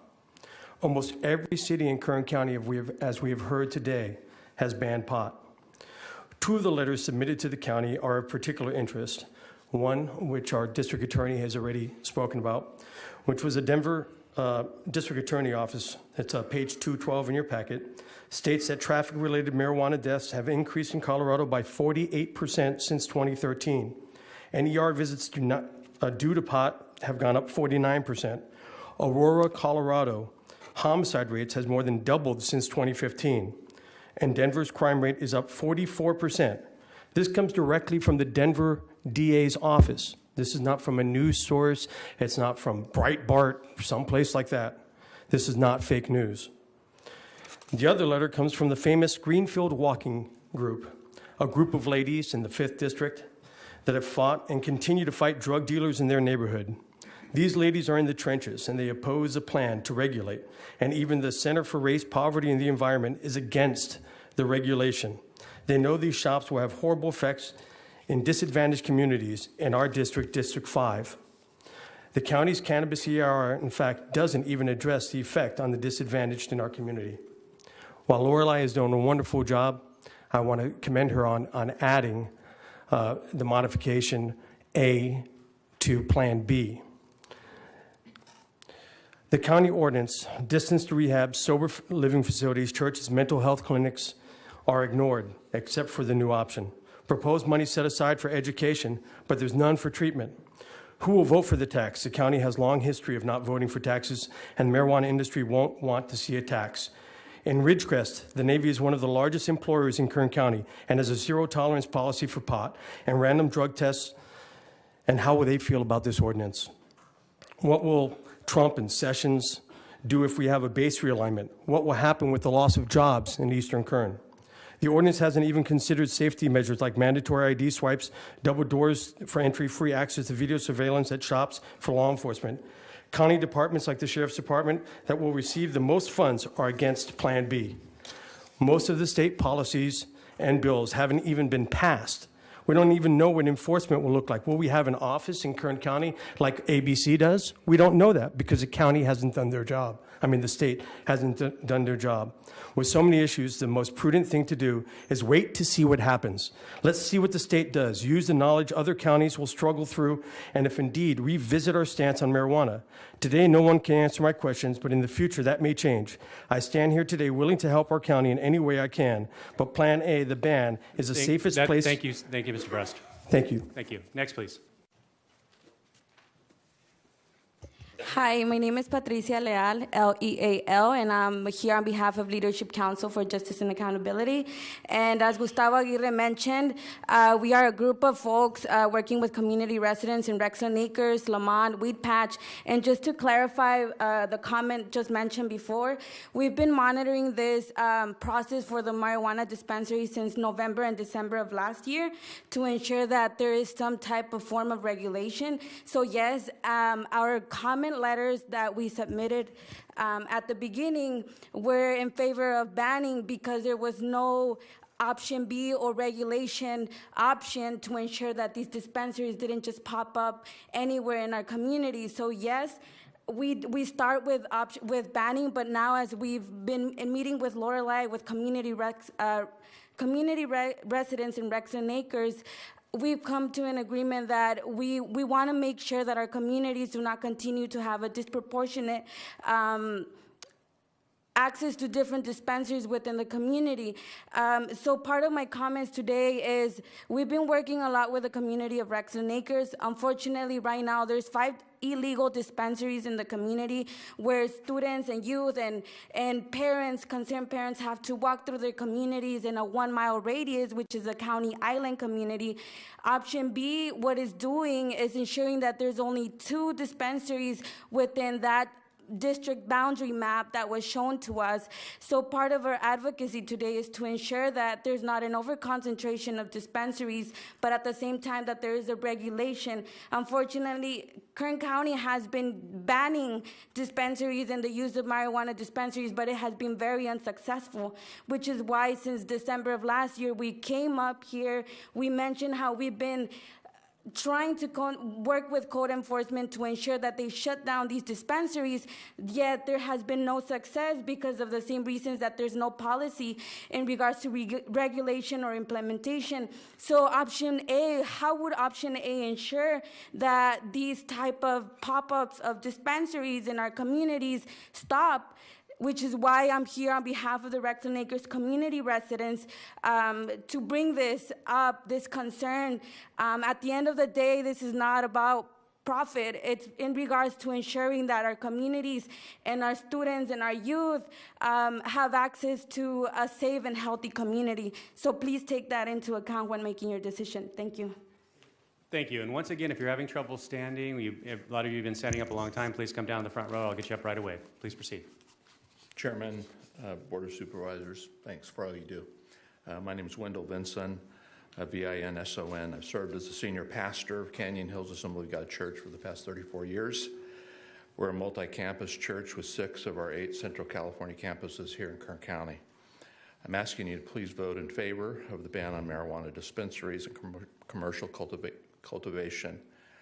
As a church, our children and student ministry staff work weekly with hundreds of children and students throughout this county. We have a college and young adult ministry that serves hundreds of college students each week. Because of this, we're engaged in ways that allow us to see firsthand the challenges each of these students face and the myriad of snares they're forced to navigate during their respective stages of their young lives. In a culture struggling to find its way, I think all of us could agree that it's getting more, not less, complex and confusing. Sadly, every single day we're in a position of helping individuals and families pick up the pieces of their broken lives through the numerous recovery programs that our church offers. More often than not, the utter devastation in their lives has come as a direct result of addiction. Too often, the path that led them to their brokenness began with marijuana.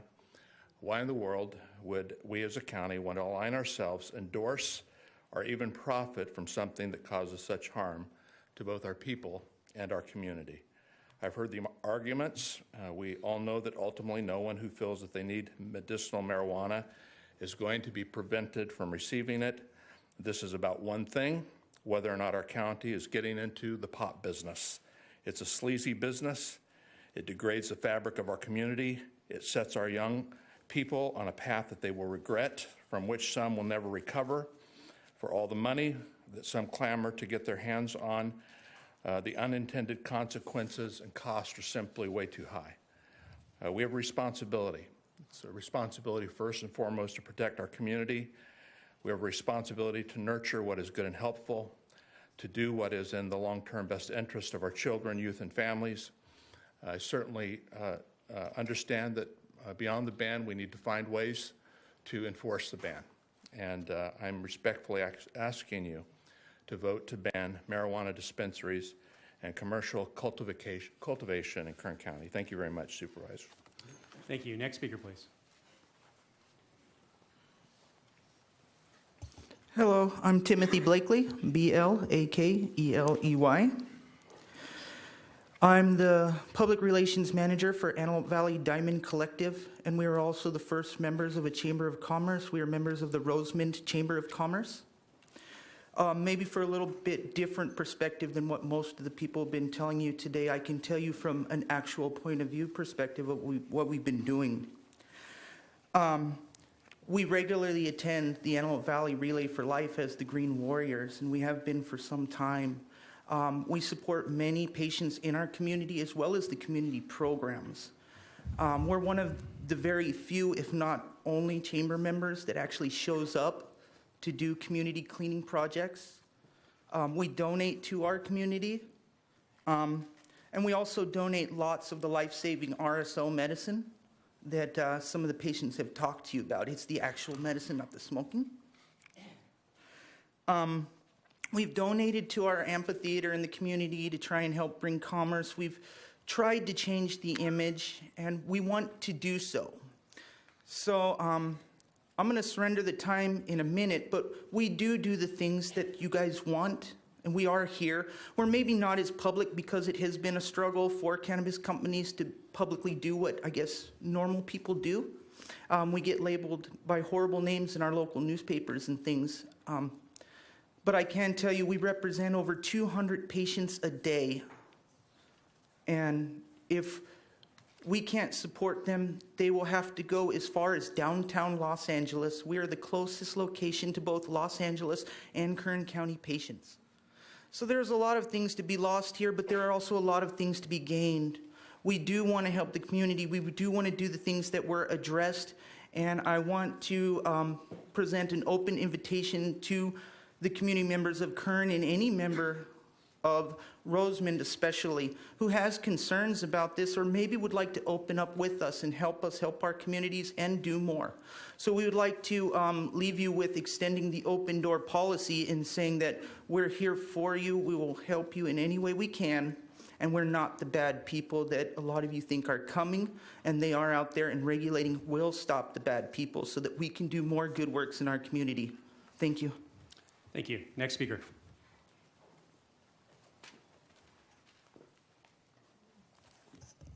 Jeffrey Weinstein, W-E-I-N-S-T-E-I-N. I'm superintendent of schools for Southern Kern Unified School District in the areas of Willow Springs and Rosamond, California.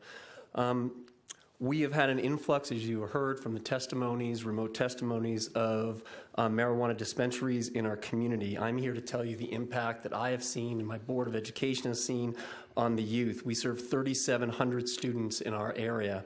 The majority impact is from the increased presence, increased availability, and increased circulation in our community also translates to increased availability to our students. We have seen an 8-time suspension rate increase in cannabis usage, as well as over 900 students at my TMS middle school, which is 11, 12, and 13-year-olds. We see an 83% increase in marijuana incidences at that level. The most alarming thing that we have seen in Rosamond, California is that these incidences are not from smoking marijuana. These incidences are with our edibles and also with the oils that they get from their parents and people who are buying these legally. Chronic candy is something that has permitted my middle school to be one of the biggest things that we have that suffers from absenteeism and also on low test scores. One of the things that hasn't been mentioned is that in Rosamond, California, most of the people that are being served by the Rosamond, California dispensaries live in the Antelope Valley, which encompasses 500,000 people, but most of those people are in LA County, and they come north to Rosamond, California to buy their medical marijuana. My Board of Education and I, our #1 fiduciary responsibility is to keep our kids safe. Educate, but the #1 thing is to keep our kids safe. The message that you send by legalizing or regulating marijuana in Rosamond, California, or any other incorporated areas that doesn't have the support of the medical health industry, doesn't have the support of the mental health industry, as well as the social services industry in Rosamond, California is non-existent. Our kids are in poverty and they don't have the support they need. And by sending the message that it's not a matter of legal or illegal, it's a matter of just maturity.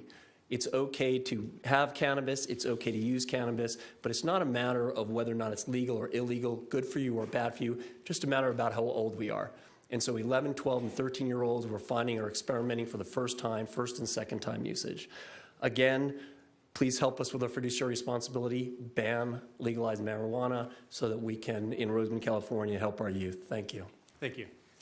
Next speaker, please. And do we have anyone in the front row that wants to speak? Wait, not yet, please. I'm going to let this gentleman come forward. So 1, And do we have one or two in the front row? Do you want to? We have three. Okay. All right. This is our last speaker in line. I apologize to everyone. We've been going for over 2 hours.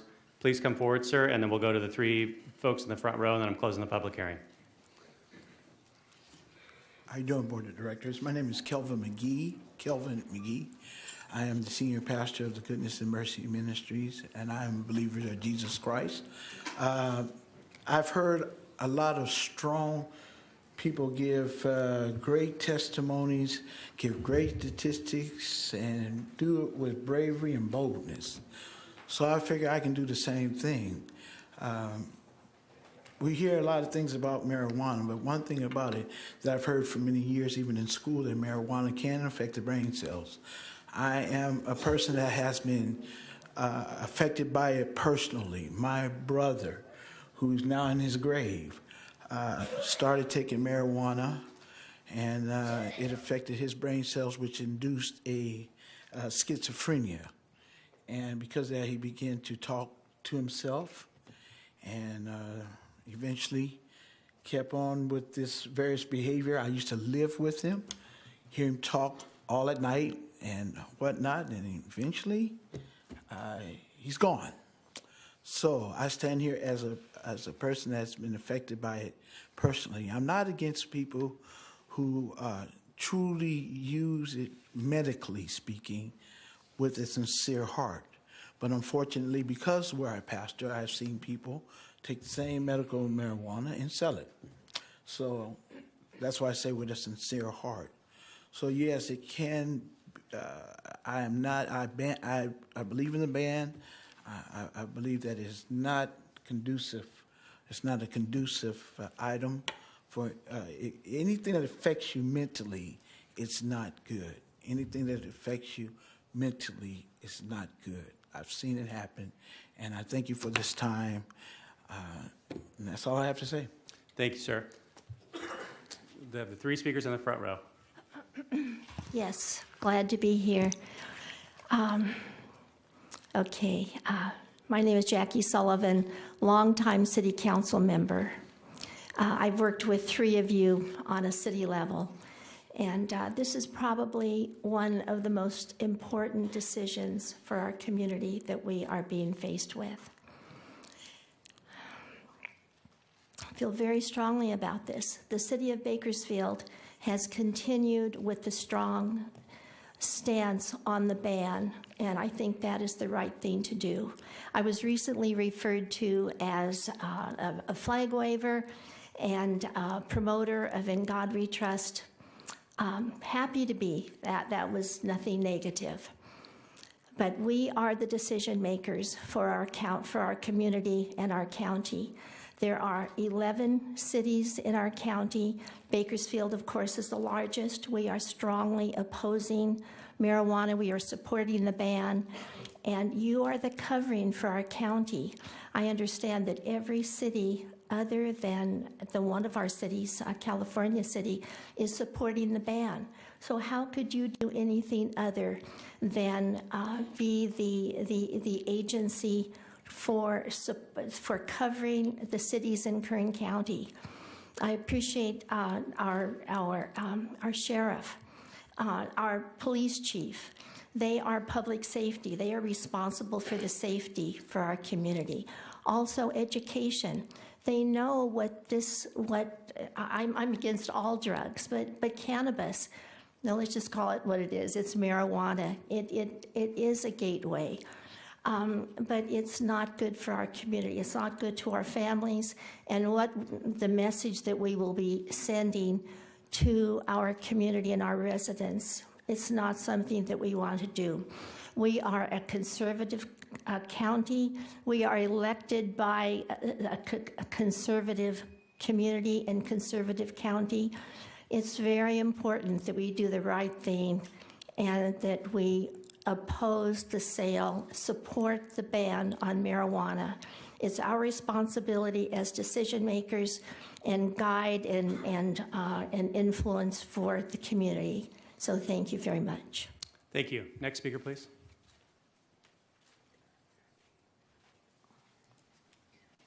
Morning. My name Afternoon. is Jan Gary, and I just say right off, I back what Donna Youngblood said and agree with Jackie and what she said. And I just don't see any blessing coming out of rebellion, and right now our state is in rebellion about this toward the federal government, and I just feel that is just wrong. And the main thing is I just don't see blessing coming out of this. And some letters kept coming to my mind. I think some of you might remember WWJD. I think that's what you have to do. Thank you. Thank you. Now, sir, did you want to speak? Okay, please come forward. You're the last speaker, and I'm closing the public hearing. Ladies and gentlemen, my name is Michael. Raise the microphone, please. Raise it up a little bit. Thank you. Yes, my name is Michael Lee. I've been offering educational and consulting services on an international level for about 11 years now on such topics as cannabis. And I met with a lot of doctors, a lot of researchers, a lot of cultivators all over the world. And I just wanted to share my opinion on this topic. The reality is such that teenagers do abuse the cannabis, and the reason for that because they see it as something that makes them cool, and they are immature, and that's where this problem originates from. Another thing is that you do have an illegal market for cannabis. It's undeniable. And the more you try to prohibit the cannabis, the more favorable illegal market becomes, and the more money they make, so to speak. You won't be able to solve this problem if you don't get the support of the cannabis community, because it's a small community and everybody knows everybody. It's much better to allow it and to regulate it. A lot of people voice their opinions here, and I agree with some of them, and unfortunately majority of them are uneducated. And the uneducational part comes from the fact that all the negative aspects of cannabis originate not from the plant, but from the chemicals people put in it. So when people consume cannabis produced by illegal producers, the body reacts not to the cannabis, but it reacts to the chemicals that are in the plant. That's where you have all the nausea, mental problems, and everything that originates from the cannabis. When cannabis is produced organically without the chemicals, then you have medicational effects. You're clean, you understand what's going on, you're basically a functional member of society. You have an opportunity to shape this industry into the right direction if you will regulate it. If you will allow it, you will have an opportunity to set standards for testing and basically set the tone and shape it into the right direction so people will be much safer, and you will take the finances away from the illegal markets, and you will discourage anyone to do it illegally, and people are more willing and people are more forthcoming to communicate and work with the county and work with the people who try to present opportunities for local growers and cultivators to become legal, and I hope you'll find the wisdom and courage to make the right decision. Thank you for the time. Thank you. That concludes our public comment period on this item. I'm going to close the public hearing. We were able to accommodate 39 speakers. Should we continue this till after? No, we're not going to continue the public comment period. We're going to close the public comment period. We're going to adjourn to closed session. We have a closed session. Mr. Turnipseed? I was sorry I was out of the room, but I had a personal necessity when you cut off discussion, or I would have been standing in line. You know, I sit here every meeting. All right. 1 minute of your time. Come forward, Mr. Turnipseed. 1 minute of your time. I'll be short to the point. Okay. Thank you for your consideration. I'm Michael Turnipseed, representing the Kern County Taxpayers Association. As we know from history, bans do not work. Past personal use of cannabis will soon be legal. A ban is more of the same: crime, illegal activity, and everything else bothersome. The reality is the county cannot ban the personal use of cannabis. Most troubling is that if a ban is established, the county will face petitions to revoke the ban, and with 13,300 signatures, we'll have to have a new special election like the past. Kern County needs proactive regulation to ensure public health, safety, welfare, and compatible land use to address the new normal. The legal personal use in the state of California, punting the issue down the road is really not an option. And I'll remind you, the most effective tool you have in your toolbox is land use regulation. Don't lose the opportunity to use it because somebody writes a petition or an initiative that doesn't have that. Thank you. Thank you, Mr. Turnipseed. Mr. Garolo, come forward, please. I just noticed you in the back. This is Jose Garolo. He's the mayor of Arvin, and out of respect for the office you hold and the number of folks that you represent, I'll allow you to speak. Thank you for being here. Yes, thank you. I'll be brief. I just want to make clear first off that I'm not here representing the entire City Council of Arvin, but I will speak to that. Though I think that I support everybody who says that they want to keep these dispensaries out of their communities, out of the reach of kids, and making sure that we support the communities. But the best way we can do that is through regulation. As Mr. Turnipseed said, in terms of prohibition, the status quo isn't working. And so the best way that we can make sure that these edibles don't fall into our kids' hands, that they aren't advertised to our kids, is through regulation. And the county can go ahead and get revenue to be able to effectively enforce this. And so I just want to say that. And although that I am not authorized to speak on behalf of the City Council, what I can say is that the Planning Commission is going to consider an ordinance next Tuesday, or actually on the 30th, and an ordinance on regulation will go before the Arvin City Council, so we can preserve our right to be able to adopt regulations in the future for cultivation or what have you. And so, we are one of the cities considering moving forward with regulation, and I urge that the Board of Supervisors support Plan B regulations. Thank you. Thank you, sir. Okay. So what we're going to do, I'm closing the public hearing. We are going to come back at the 2 p.m. session, but this is going to afford staff an opportunity to respond, to develop their responses to any comments that were made, give any remaining testimony, and then the board members, I'll then go to the board so the board members can make their comments, and then we'll render a decision on this. I did trail item 4 and 5 this morning so we could get to the, excuse me? Thank you. Yeah, so I do need a motion to continue this item to the 2 p.m. session. This will be item, I believe it will be item A on our 2 p.m. session. I'd make that motion. And do we also need to trail those 2 items that were? No, I'm going to go ahead and do those 2. Now, okay. So it's only to continue this to 2 o'clock? Yes. Okay. Yes. We have a motion and a second. Please cast your votes. The motion is approved. All ayes. Okay, thank you. Now, item 4, this portion of the meeting is reserved for persons to address the board on any matter not on this agenda, but under the jurisdiction of the board. Once again, not on this agenda. Board members may respond briefly to statements made or questions posed. They may ask a question for clarification, make a referral to staff for factual information, or request staff to report back to the board at a later meeting. So I'd ask if there's anyone who would like to make a public statement on a matter not on this agenda. Do we have any? Okay. All right, thank you. Seeing none, board member announcements or reports? I got one. Supervisor Gleason. One real quick, I'm sorry. I have to because the Hot Park After Dark was such a great success. Our librarian, our CAO's office, and our general services, Parks and Rec folk did a wonderful job. Thank you, Andy, for all you did. 2,000 people. We had 19 spay and neuters. We had over 100 library cards. We had a great time, and it was a great way to roll out this board's new perspective on how we're going to deal with our parks in the future. So Andy, CAO's office, and Jeff Hill, thank you all for everything you did. And the 20-plus volunteers from the county. Thank you all. Mick, if I could, or excuse me, Chairman, if I could, I was there, I saw it, I saw the kids, the families, the costumes. That was totally remarkable.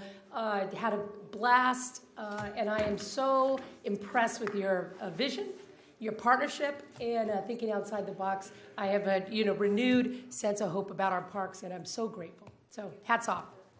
Thank you, supervisors. As I said, we have one item to consider in closed session. This is an item under the county administrative office. It has to deal with labor negotiations, item 42. So I'll entertain a motion to adjourn to closed session. We're adjourned. We'll be back at 2 o'clock.